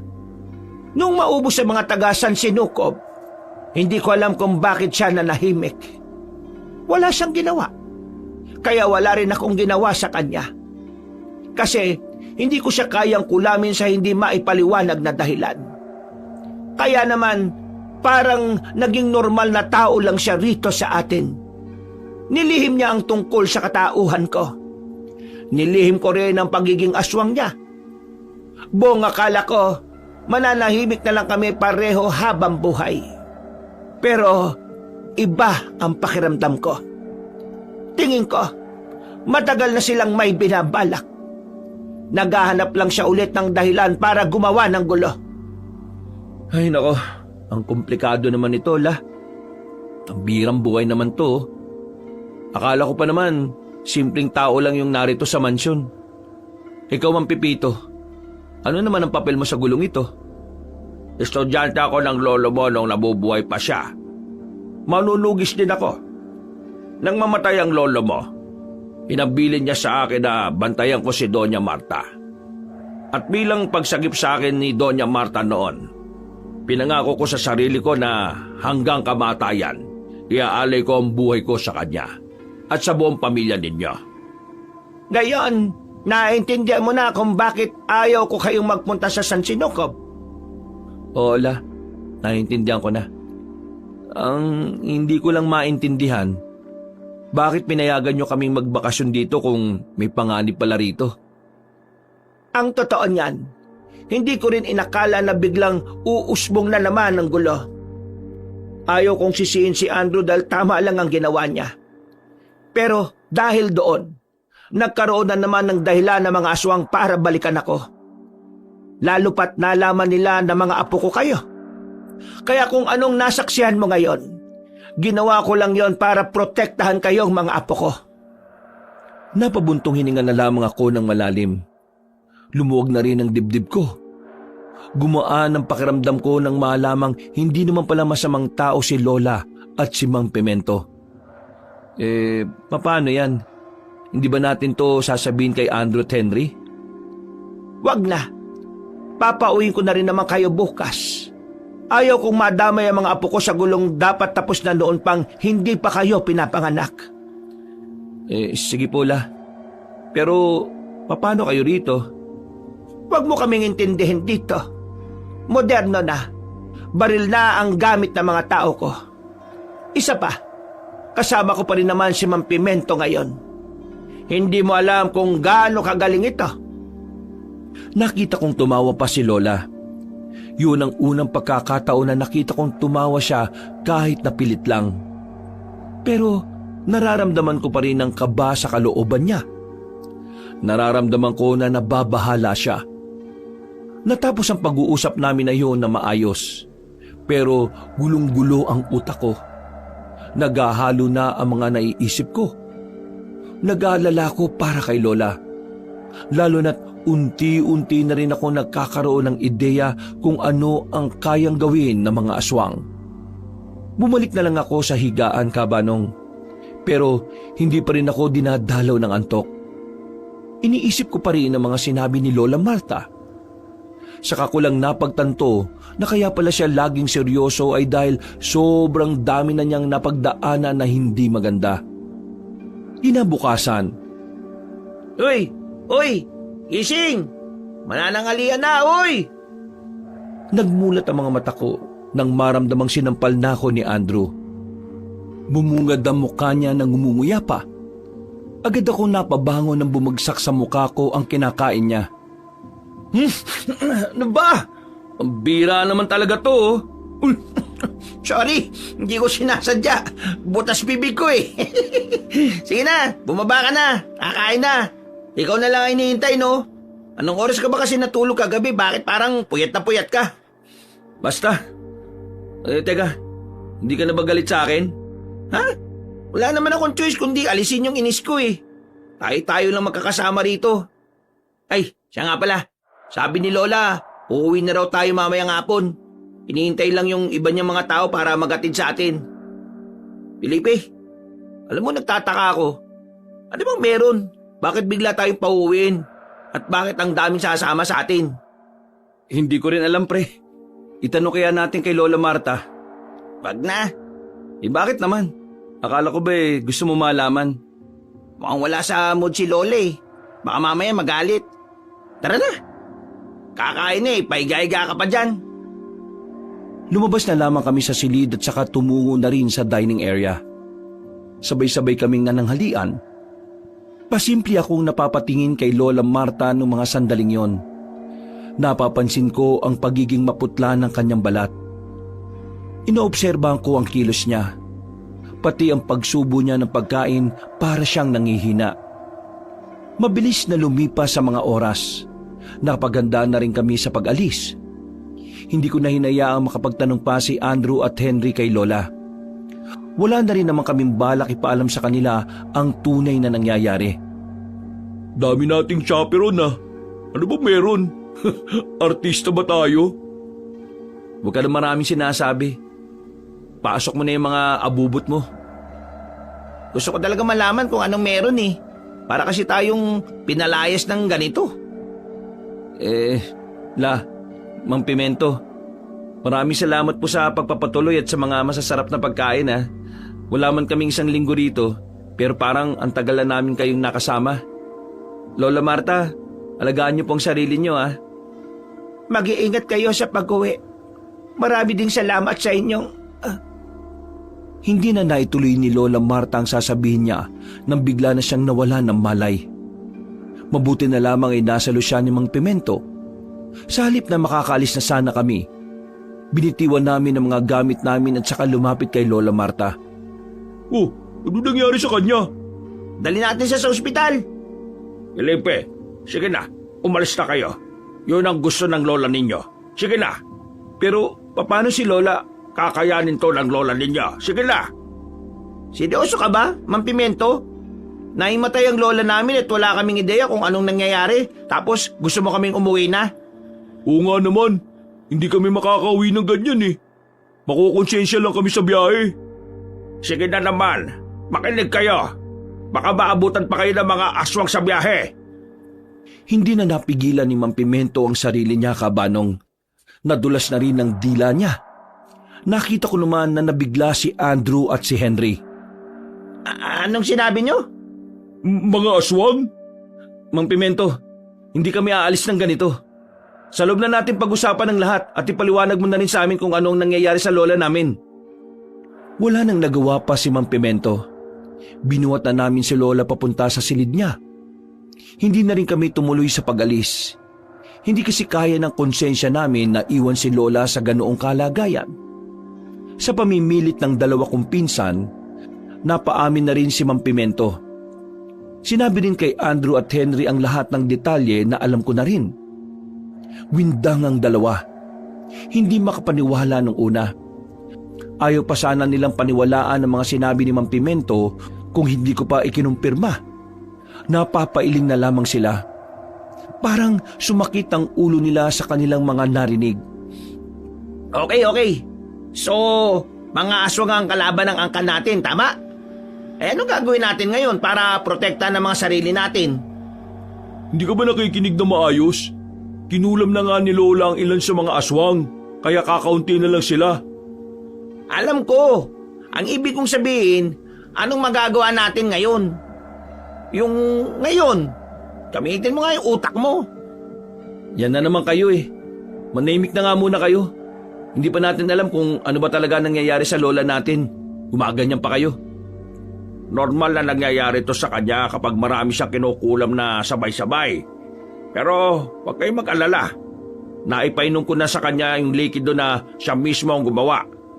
Ang likido na yon ay nakakatulong para mas mabilis na magbalik ang lakas niya.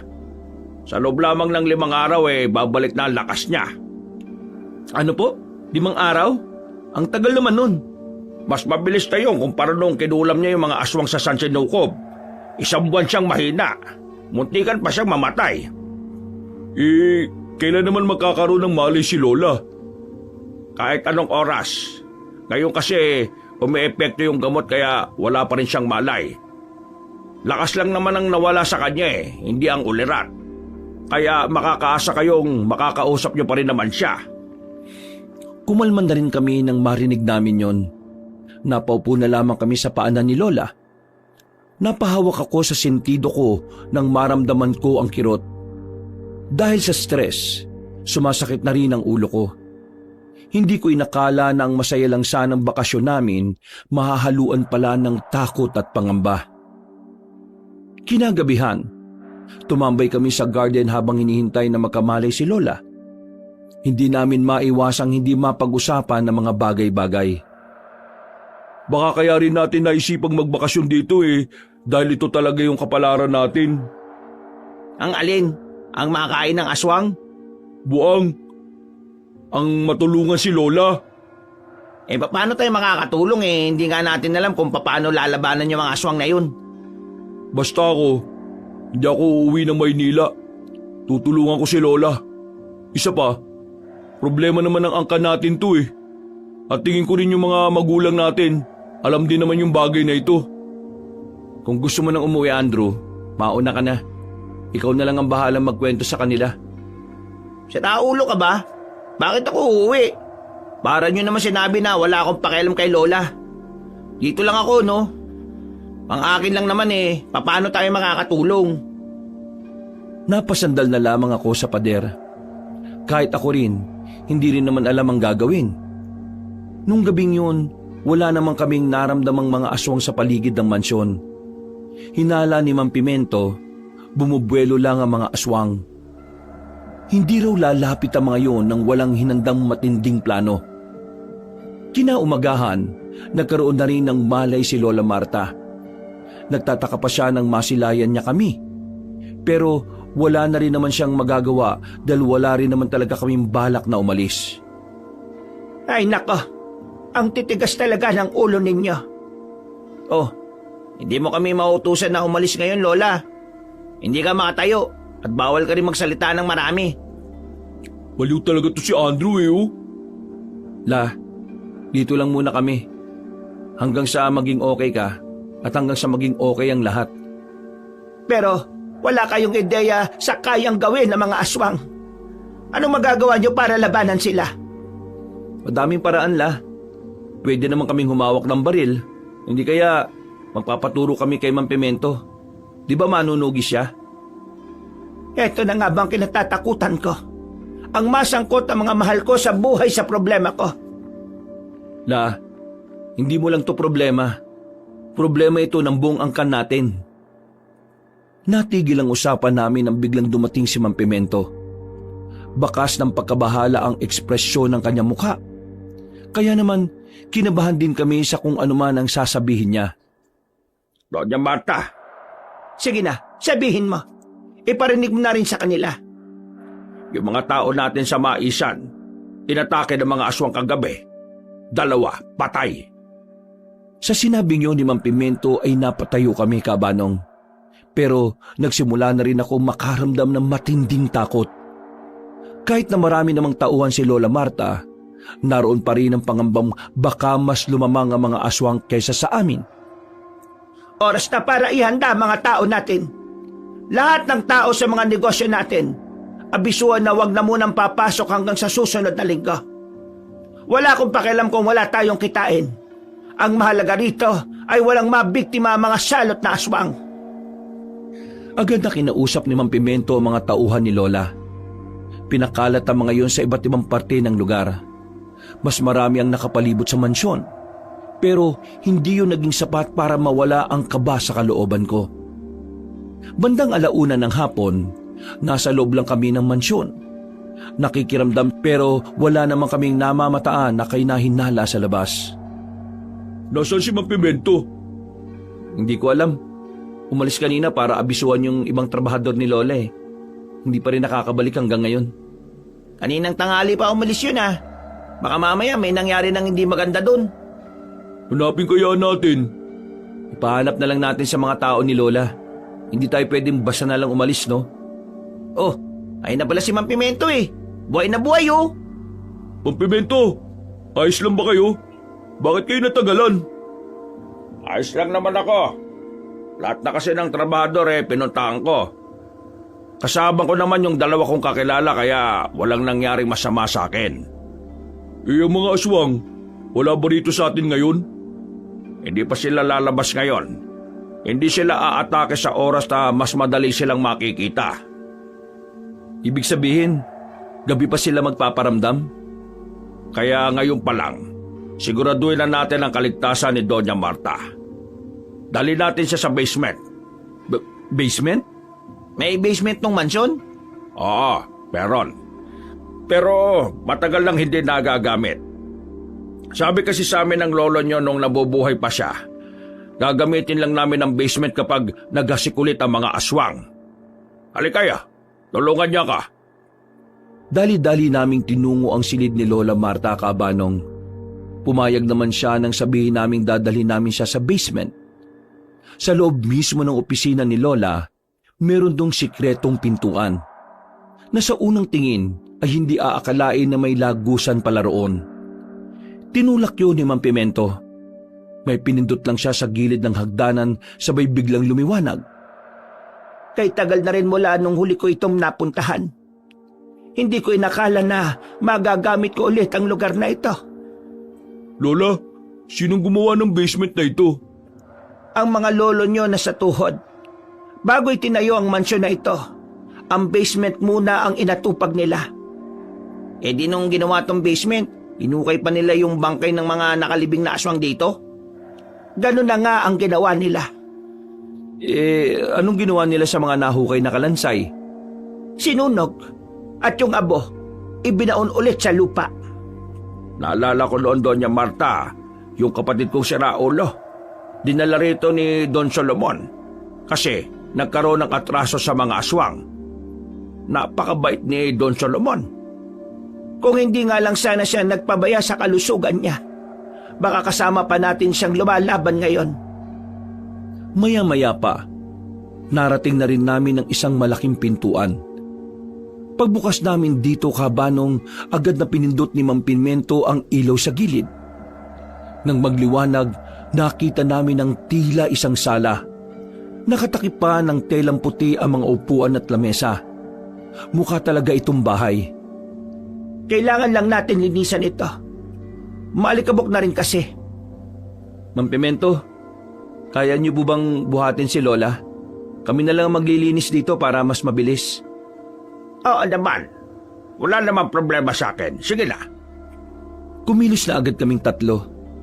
Wala pang 10 minuto ay natapos na rin namin. Pinahiga na muna namin si Lola Marta sa bakanting silid doon.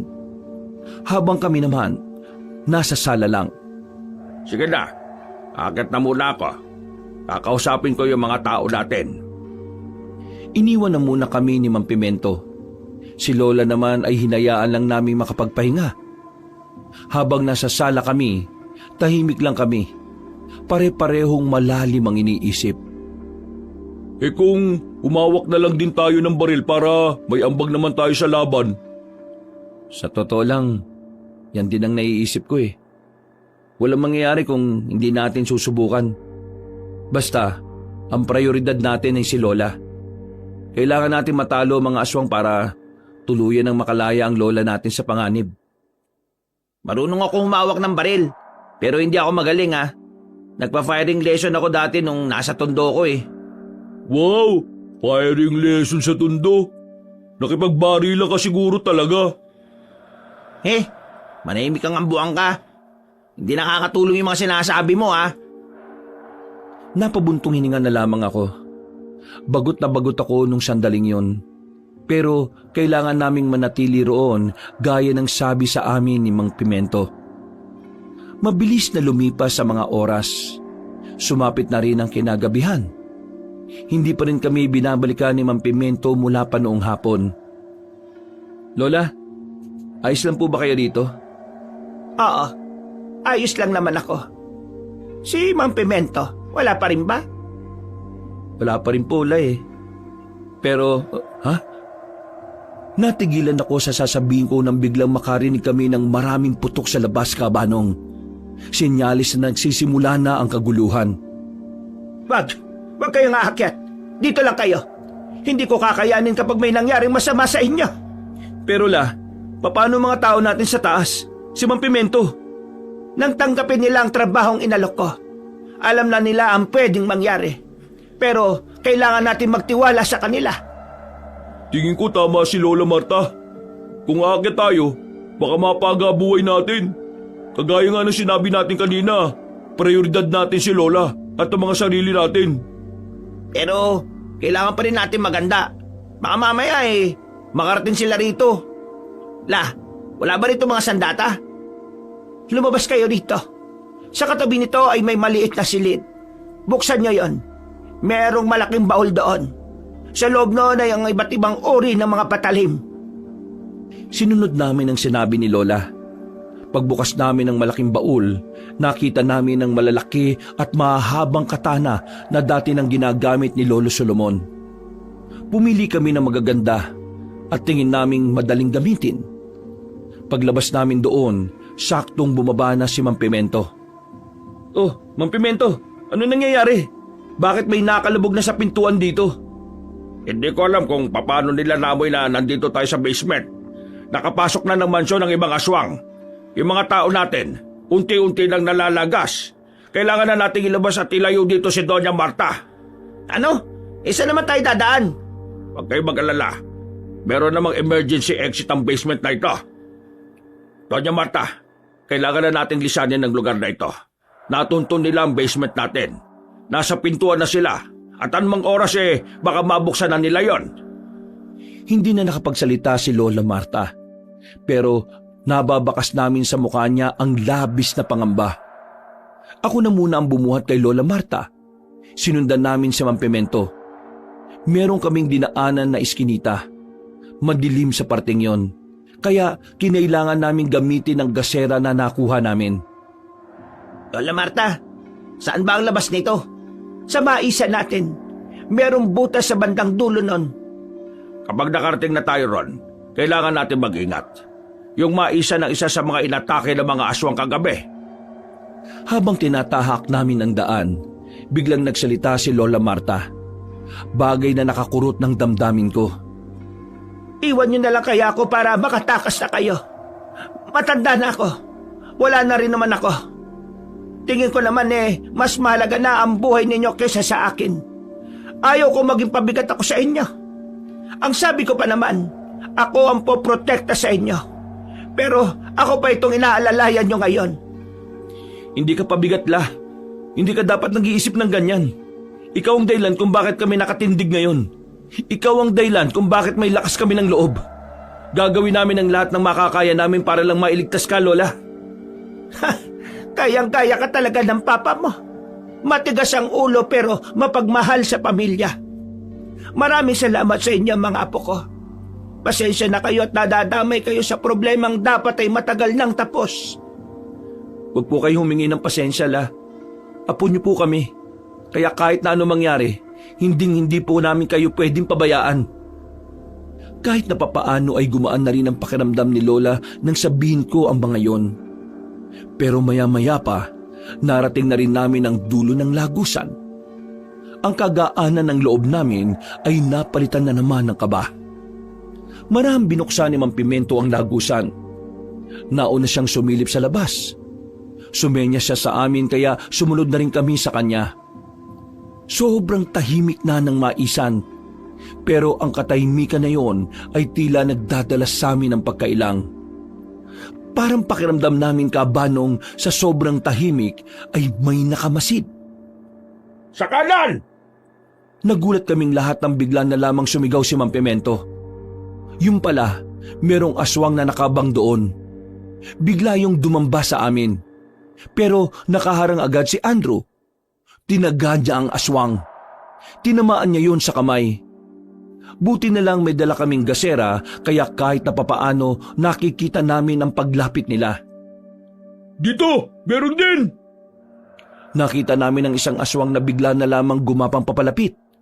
Sa pagkakataong ito, si Mang Pimento naman ang tumaga doon. Tinamaan ang aswang sa ulo kaya agad namang itong nangisay. Protekta lang, Donya, kahit na anong mangyari! Kabadong-kabado na ako ng mga sandaling yon, Kabanong. Pero hindi ko binitiwan si Lola Marta kahit na parami na ang mga aswang. Diretso lang! Kayo humarap! Ako sa likod! Nagpalitan ng pwesto si Mang Pimento at ang dalawa kong pinsan. Habang tumatakas kami, hindi pa rin kami nilulubayan ng mga aswang. Parang habang tumatagal, dumarami sila.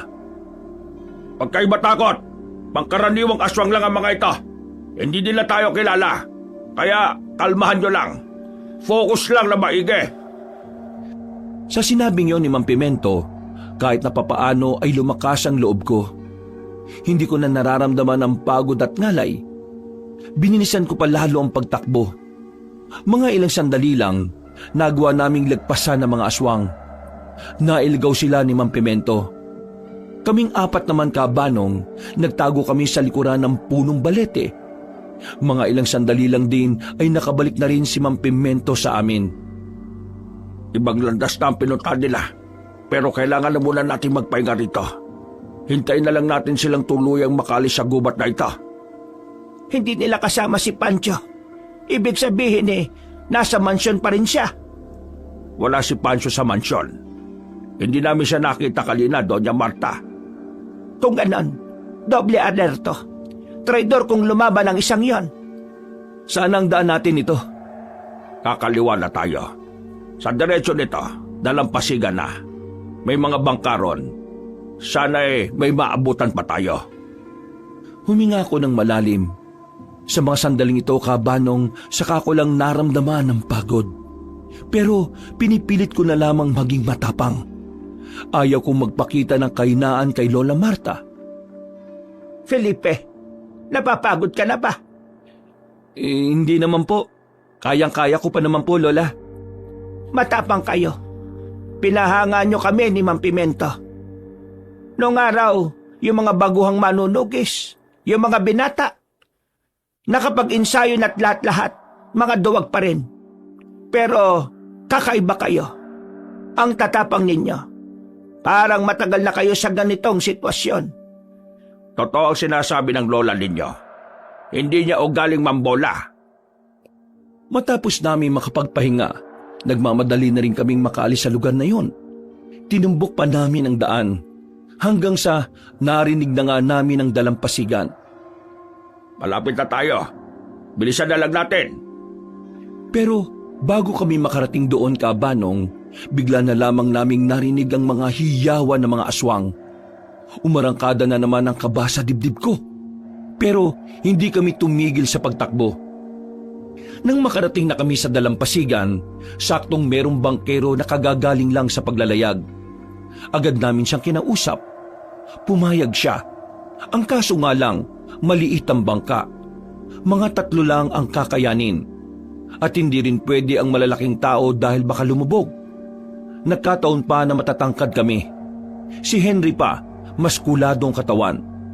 Ang tanging magaan lang noon ay si Lola Marta at Mang Pimento. Payat na rin kasi sila pareho. Mang Pimento, buhatin niyo na si Lola. Wala na siyang nagawa nang ipasa ko sa kanya ang lola namin. Nagtataka silang dalawa nang hindi na kami sumunod sa tubig. Kailangan naming mamili. Sa ating 5, kayong 2 lang ang pwedeng sumakay ng bangka. Pabirang bata ito, oh. Manong, hindi ba talaga pwedeng lahat kami? Umining lang ang matandang bangkero. Salit lang din kasi ng bangka.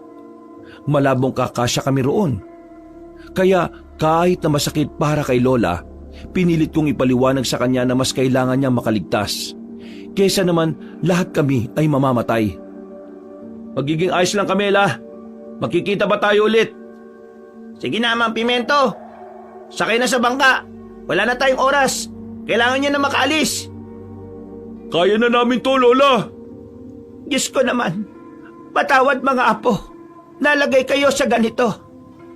Lola, mahal ka namin. Kaya namin to ginagawa. Huwag po kayo mag-alala. Magkakasama-sama ulit tayo. Naiyak na lamang si Lola ng mga sandaling yun, Kabanong. Pero pinilit na namin siyang makasakay sa bangka. Nang umandar na ang makina ay agad na rin silang nakalayo. Habang kami namang 3, naghanap na muna kami ng matataguan. Gumilit kami sa mga kawayanan. Pagsilip namin sa dalampasigan, nakita namin ang mga asong itim. Matatangkad. Ganun na ganun ang nakita naming aso nung nagpunta kami sa San Sinukob. Pigil ang hininga namin. Para lang hindi kami makalika ng kahit na anong ingay. Maya-maya pa, nakita na lamang naming nag-aalisa na ang mga aso. Aswang ang mga yun. Kaya mag-iingat tayo sa malalaking aso na gaya nun. Doon tayo, dali! Kumaliwa na kami. Buong akala namin ay wala na kami makakasalubong na aswang. Pero mali kami ng inakala. Sa parting yun pala, may mga nag-aabang ding nilalang. Nakita nila kaming may hawak na mga sandatang patalim. Kaya mabilis silang humarang sa daraanan namin. Oh no! Ito na ba yung ending natin? Tigilan mo nga yung ganyan. Hindi makakatulong para tumaas ang moral natin. Tanda 4 lang yan. Kaya natin yan. Nagpapaikot-ikot ang mga aswang sa amin habang kami naman ay magkakadikit. Bigla na lamang silang umatake sa amin. Hindi naman kami nagpatinag sa kanila. Mabilis namin silang tinaga. Tinamaan agad ang 2. Naging dahilan yun para kahit papaano ay mas lumakas ang loob namin. Hindi kami nagpasindak. Kami naman ang umabante. Pero sa ginawa namin yon, nadali ako sa braso.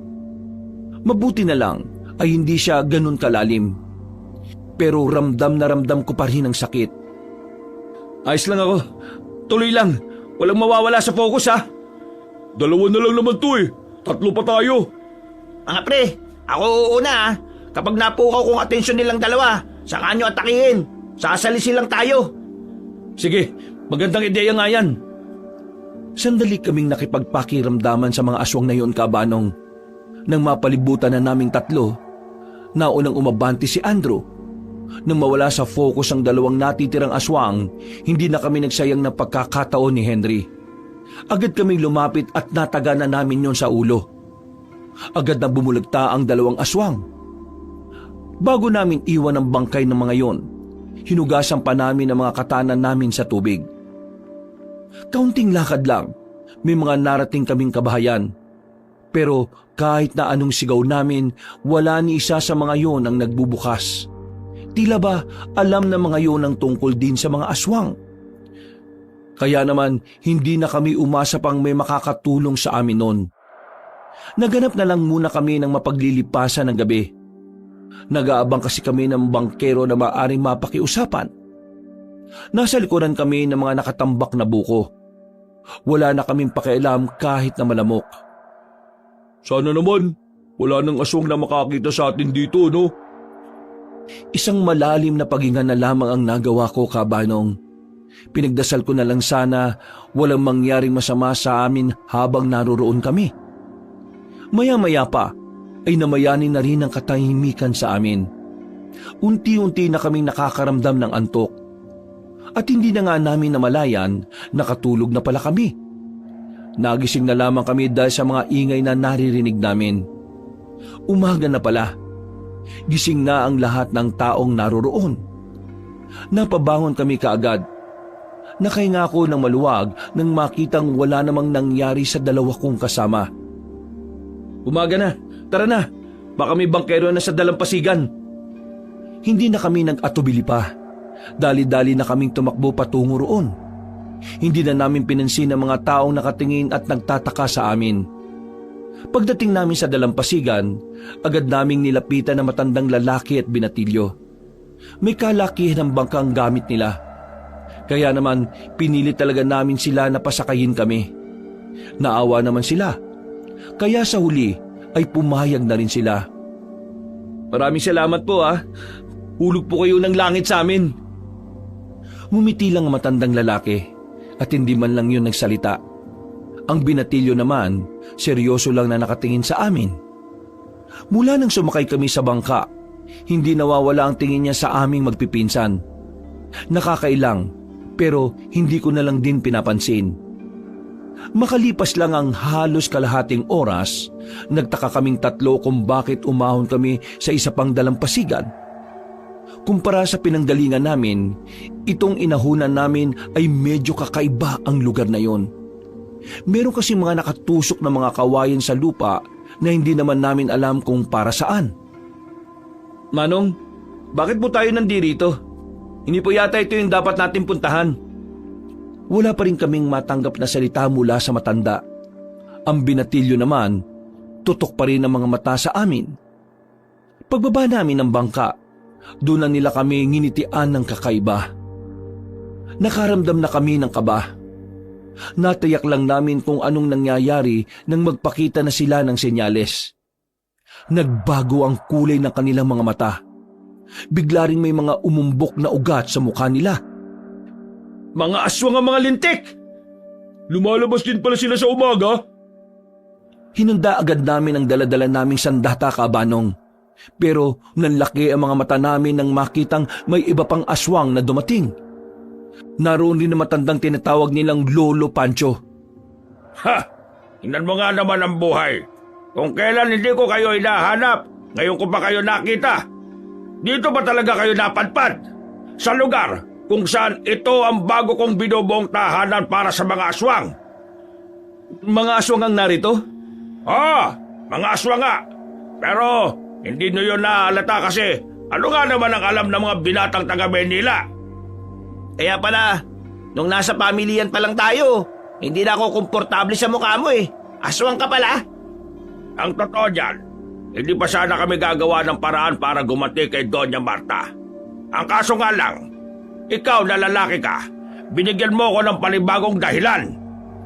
Dahil lang sa natapon ng mga isda, kaya kagaganti ulit kay Lola? Ang babaw naman ang dahilan mo, kasi babaw ng pag-iisip mo. Baliw ka. Huwag mo nang asarin pa. Kahit ano pa ang sabihin mo, wala na kayong magagawa. Magiging isa na kayo sa amin. Anong ibig mo sabihin? Gagamitin ko kayo laban sa lola ninyo. Gagawin ko kayong isa sa amin. Gagawin ko kayong aswang. Agad kong tinutulan ng sinasabing yon ni Mang Pancho. Tinaas ko kagad ang sandatang hawak ko at nakigaya na rin ang dalawa kong pinsan. Hindi kami papayag sa gusto mo. Mas pipiliin na lang naming mamatay kaysa maging isa sa inyo. Huwag kayo mag-alala. Hindi kayo masyado masasaktan sa gagawin namin panghuli sa inyo. Mga bata, kayo na bahala! Pumalibot na sa amin ang mga aswang na hindi na rin namin mabilang kung ilan. Nang lumusob sila sa amin ay agad naman namin silang nilabanan. Nagagawa naman namin silang tamaan. Ang kaso nga lang, parang hindi nila yun iniinda. Pambirang buhay to oh. Matiisin sila sa mga taga na ginagawa natin eh. Hindi sila nagtitiis. Wala lang talaga silang pakialam sa ginagawa natin. Huwag kayong mawalan ng pag-asa. Isipin nyo na lang na kailangan natin makalis dito.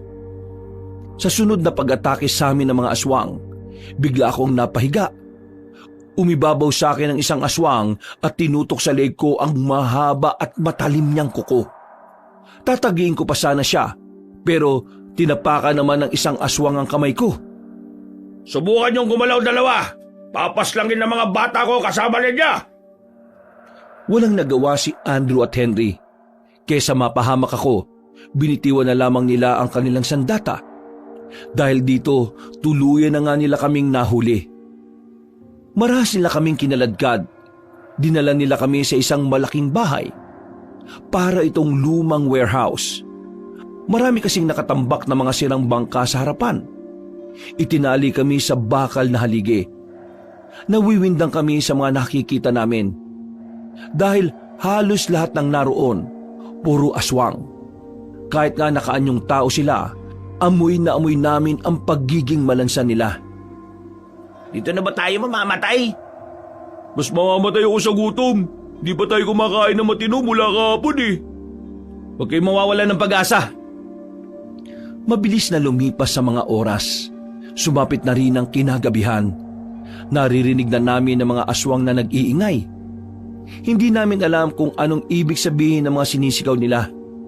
Pero maya-maya lang, biglang dumating si Mang Pancho. May mga kasama na siyang mga aswang, pero nakasuot ng kulay pula na mahahaba. May dala silang mga kaldero na saktuhan lang ang laki. Anong gagawin niyo sa amin? Simulan na natin ang pagbibinyag. Dahil espesyal kayo. Gagawa namin kayo ng mga seremonya at ritual. Yun eh, para hindi na sila makagawa ng paraan para maibalik kayo sa pagiging tao. Tinanggal nila kami sa pagkakatali. Pinalitan nila ng posas ang kamay namin. Kinaladkad nila sa mahabang lamesa. Pagbukas ng mga kaldero, umalingaso agad ang amoy na masakit sa ilong. Kailangan niyong kainin to para maging isa kayo sa amin. Buwan ka pala talaga eh, no? Tingin mo kakainin namin yan? Tingnan mo nga itsura ng pagkain na yan, no? Ganyan ba talaga mga aswang? Parang itsurang imbornal ang kinakain? Anahimik ka na nga. Pakakainin na nga kayo eh. Ang dami niyo pang satsat. Isang malakas na sampalang natanggap ni Andrew. Nagulat kami sa ginawa ni Mang Pancho. Nakita na lang namin ni Henry na dumudugo na ang labi ng pinsan namin. Nahihilo siya sa sampal na yon. Wala kayong karapatan na umangal dahil nasa loob kayo ng balwarte ko. Gagamitin ko kayo laban kay Doña Marta. At yun ang mangyayari dahil yun ang gusto ko. Gigil na gigil si Mang Pancho. Mga ilang sandali lang, sumenyas na siya sa mga kasama niya para ipakain sa amin ng sapilitan ang mga nakalagay sa kaldero. Isusubsob na sana nila kami sa kaldero pero biglang may nangyaring hindi nila inaasahan. Narinig nila ang sunod-sunod na putukan ng baril sa labas. At dahil nga rito, nagsimula na silang mataranta. Noong mga sandaling yon, tila nabuhayan na kami ng dugo. Nagkaroon kami ng pag-asa, Kabanong, dahil alam namin na mga naririnig namin sa labas ay dumating para tulungan kami. Ano bang tinitingin-tingin niyo dyan, mga hinayo pa kayo? Labanan niyo mga yan! Magsisimula ng pagkatalo ninyo, Mang Pancho! Manimik ka! Ipapakita ko sa inyo kung paano namin ubusin ang mga inaasahan niyong magliligtas sa inyo! Itali niyo mga yan! Umalis si Mang Pancho habang kami ay naiwan doon kasama ng ibang aswang na nagbabantay. Hindi nagtagal, mas lalong lumakas ang mga putukan sa labas. Nasipat namin na ang ilan sa mga tauhan ni Lola ay nakalapit na sa kinalalagyan namin. Ang mga nagbabantay sa amin ay agad-agad nang nagpulasan. Takot na takot sila. Hindi nila alam ang kanilang gagawin dahil maraming bala ang pinapaulan. Kaya naman, nagkaroon sila ng pagkakataon na makalapit sa amin. Kinalagan nila kami. Binigyan din nila kami ng baril. Kinuha din namin ang itak na nadaanan namin. Noong mga sandaling yun, Kabanong, nakipagsabayan na kami sa mga aswang. Ang gulo, parang nagkakandalabo-labo na. Lalo na nang maubusan na ng bala mga kakampi namin. At tanging itak na lang din ang gamit nila. Saktong naubusan kami ng bala, nakita naming nakikipaglaban si Mang Pimento kay Mang Pancho. Kita namin parang nahihirapan na si Mang Pimento. Pero hindi kagad kami lumapit. Tumabi na muna kami sa gilid habang nagmamasid. Nakuha kami ng tamang pagkakataon kung kailan kami aatake. Matanda ka na, Pimento! Bakit hindi ka nalang mamatay at maging pataba sa lupa? Mas matanda ka sa akin, Pancho. Ikaw yata ang dapat na mauli. Inaagnas ka na pero buhay ka pa rin. Ano sinabi mo? Pikon ka pa rin, Pancho. Kahit na kailan, hindi ka talaga tumatagal sa mga simpleng asaran. Tatagal ka nga kaya sa laban na ito. Huwag ka magsalita na parang kaya mo akong paslangin. Tao ka lang, pero ako, aswang ako. Mas mataas kami sa inyo, no pa man. Huwag mong malitin ang mga tao. Hindi mo alam ang kayang gawin ng mga tao, Pancho. Tapusin na lang natin to para magkaalaman na. Muling umatake ang matandang aswang kay Mang Pimento. Nag-aalala kami nang makitang tumalsik siya. Pinigilan ko ang dalawa kong pinsan nang gusto'y na nilang umatake. Para sa akin kasi, hindi pa yun ang tamang pagkakataon. Kaya naman, kahit na nahihirapan kaming makita na nabubugbog si Mang Pimento, tiniis na lang namin. Ano, Pimento? Wala ka na bang ibang gagawin kundi saluhin ang lahat ng atake ko? Wala ka talagang silbi kahit na kailan? Sige lang, magsalita ka lang na magsalita. Wala kang alam sa plano kong gawin. Ano sinabi mo? Napatingin na lamang si Mang Pancho sa hita niya. Kahit kami rin, hindi alam kung ano ang nangyayari doon. Basta nakita na lang naming napalhod na ang isang tuhod ni Mang Pancho. Walang iya ka! Anong ginawa mo sa kaliwang hita ko? Sa kakatake mo, hindi mo na namalayan na nailagay ko na ang aspili sa hita mo. Ang aspili na yun ibinabad ko sa halo-halong bawang at laway ng King Cobra. Pahihinain at pamamanhidin niya ang katawan mo hanggang sa hindi ka na makagalaw. Ha! Talo ka, Pancho! Talo ka! Kahit na nakadapa na ako ngayon at hirap ng bumangon, sigurado namang ikaw ang mamamatay sa ating dalawa. Tuso ka talaga kahit na kailan. Siraulo ka! Gagalaw pa sana si Mang Pancho pero lumaylay na rin ang kaliwa nitong kamay. Nabahala na lang kami nang makita naming nagagawa pa rin lumapit ni Mang Pancho kay Mang Pimento. Kaya naman hindi na rin kami nagsayang pa ng pagkakataon, Kabanong. Lumabas na kaming tatlo at dali-dali naming tinungo ang kinaroroonan nila. Napatingin sa amin si Mang Pancho. Tinarak namin ang daladala naming itak. Wala na siyang nagawa ng tuluyan ng bumao ng mga patalim na hawak namin. Unti-unti na siyang napaatras. Habang kami naman ay agad naming pinuntahan si Mang Pancho. Hindi maaari. Hindi ako pwedeng talunin ng mga mahihinang nilalang. Pagbagsak niya, tuluyan na rin siyang nalagutan ng hininga. Tinulungan naman naming makabangon si Mang Pimento. Noong mga sandaling yon, naubos na rin ng mga tauhan ni Lola Marta ang mga aswang. Nakatulong ang taktika nilang bigla na lang silang dumating sa oras na hindi nakahanda ang mga aswang. Maraming salamat at nandito pala kayo. Ang gagaling ninyo. Ikaw ang magaling, Mang Pimento. Kahit na alam mong mas nakakalamang siya sa'yo pagdating sa lakas nakaisip ka ng ibang paraan. Pinabili mo na naman kami. Mang Pimento, pagkatapos nito, turuan mo rin kami kung paano maging kagaya mo, ha? Natatawa na lamang si Mang Pimento sa mga sinasabi namin, Kabanong. Maya-maya pa, tuluyan na ngang natigil ang gulo. Sinilaban nila ang lugar na yon. At hindi na rin naman nagtagal, nilisan na rin namin ang lugar. Aminado kong hindi rin talaga makapaniwala na nagawa naming mapanalo. Buong akala ko kasi, hindi rin uubra ang mga tao ni Lola Marta. At akala ko rin, hindi rin namin kakayanin ang ganong klase ng labanan. Mabuti na lang, umayon sa amin ang sitwasyon. Hindi kami nawala ng pag-asa. Para sa pagkapanalo! Para sa kapayapaan ng angkan natin! Para sa husay ni Mang Pimento at para sa pagiging pinuno ni Lola! Maraming salamat sa inyong mga tulong. Kung hindi dahil sa inyo at sa mga tao natin, hindi natin matutuldukan ng matagal nang dapat natigil na gulo. Kayo ang dahilan kung bakit ang angkan na ito ay malalagay na muli sa kapayapaan. Doña Marta, kagaya ng lagi kong sinasabi, ang buhay ko'y iaalay ko sa inyong angkan. Kahit na ano pa man ang mangyari. Maaasahan ka talaga kahit na kailan. O paano? Magsaya na tayo. Siguro naman pwedeng-pwede na tayo magdiwang ngayon. Pwedeng-pwede na. At bukas, kapag maganda ang panahon, ituloy ninyo ang inyong pamamasyal. Ayun oh! Isang linggo na ang nakalipas mula nang matalo namin ang mga aswang kabanong. Nasa maayos na kalagayan na si Lola. Bumalik na rin ang lahat ng operasyon ng mga negosyo niya. Habang kami naman, nakatakda kaming bumalik sa Maynila. Pero plano na rin namin bumalik at samahan si Lola sa pamumuhay nito. Ang daming nangyari. Ang daming kaganapan na talaga namang nagdulot ng takot, pangamba at trauma sa amin.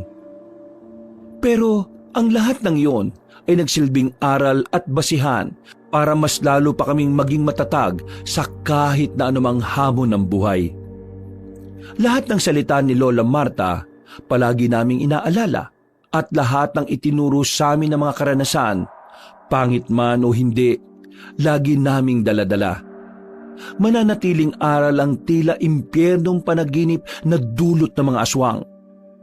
At ngayon, nilalasap na namin ang kapayapaan kasama ang mga mahal namin sa buhay. Wakas! Hello mga kabangers, mga kayanggaws, kabanong pole.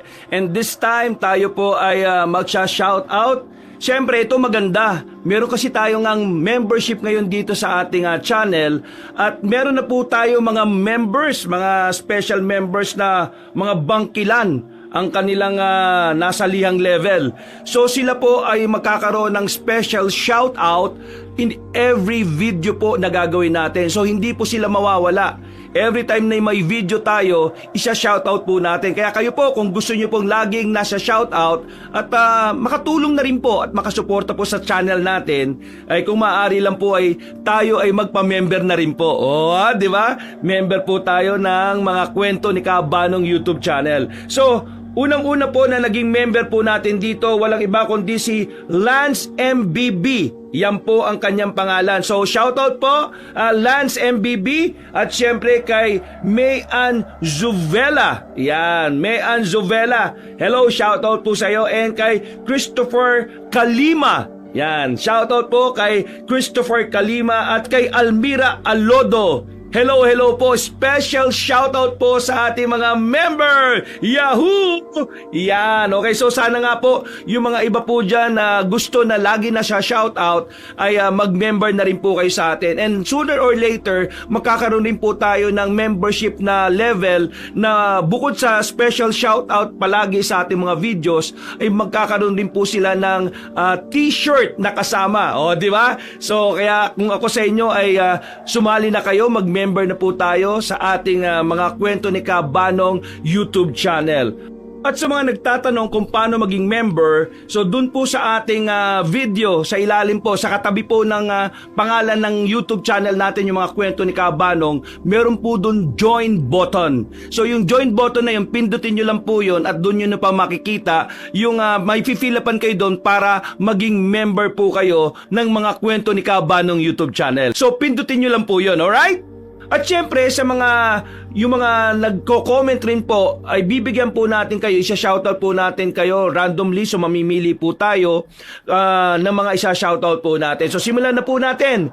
Shoutout po kay Anicel, ayan po, taga Cabanatuan City, kay Benedicta Nieves, From Arita, Nueva Vizcaya, Bernardita de la Cruz. Hello po, shoutout po sa inyo. And kay FR Monogatri. Ayan po, silent listener na po daw siya. Then kay Jessica Rojas. Hello po, shoutout po sa inyo from Kuwait. Kay Sherlyn Joseco. Hello po. And kay Arnold Salazar. Coming from Tarlac City po ito. And kay Noel Reyes. Ayan, Noel Reyes. Hello po. Shoutout po from Catanduanes. Hello po. Then kay Sam Rendeza. Hello po from Riyadh, Saudi Arabia. Kay Hurricane Hurry. Ayan, 5256. Hello po sa iyo. And kay Elyahin. Elyahin. Ano ba ito from Dubai? And kay Tiffany Hosaka. Hello po. Ayan po. Hindi daw niya pinalalagpas ang ating mga kwento. Kay Tiffany Hosaka. And kay Jasmine Girinya. Yan. From Bustos, Bulacan. Kay Azaira pala, sorry, Azaira. And kay Franski 3693. Hello po, yan. Lagi po daw siyang nakikinig. Okay po, and syempre sa kay Pinay Guardia, kay Josephine Sario ng Bahrain. Alako, nakarating rin ako ng Bahrain sa boses ko. And kay Sally Albino, hello po. And kay Jomara Tamosa, ayan, kay Edward Parungao. And kay Jocelyn Almero, hello po. Kay Jay Mortiza, ayan, from Singapore, lagi daw siya nakikinig. Kay Stainless Finisher, ayan, hello po. And kay Jane Rose Bison, kay Jocelyn Nazareno, ayan, watching from Riyadh, hello po sa inyo. And kay Esther Badonya, ayan, kay Jezebel Haleko, hello po, ayan. And syempre, yan, from Mongolia naman to, ha. And kay Arnold Ginokor, ayan, hello po. And kay Noemi Garcia Pabunan, hello po sa inyo. At shoutout rin po kay Fernando Bornillo, ayan. And kay Michelle Kumura, listening from Japan, hello po. And kay Rose Ann Gregorio, kay Lea Espina, and kay Juliet Peñaranda from Iligan City. Hello po. So, yun po mga kaibigan, sa mga naramdon shoutout po natin. Sa mga susunod po natin uli na video, sana'y mag-comment po kayo, no? Don't forget to comment and like yung ating video, and mas maganda, i-share rin po natin. At sa mga hindi pa nakakapag-subscribe, sa mga bagong bisita po natin dito sa ating channel, don't forget to click that subscribe button and ating pong notification bell para lagi kayo nanonotify pag meron po tayong mga bagong video. So once again, sana nga po ay mag-member na rin po kayo para lagi po kayo continuously, lagi po kayong nasa shoutout. Alright? And supporta rin po, tulong nyo na rin po kay Kabanong. So once again, ito po si Kabanong saying thank you very much. Ingat po kayo palagi kahit saan po man kayo sa mundo. And I love you all. Bye! See you next video! Hinaan mo nga yung patugtog mo, Andrew. Ang corny-corny naman.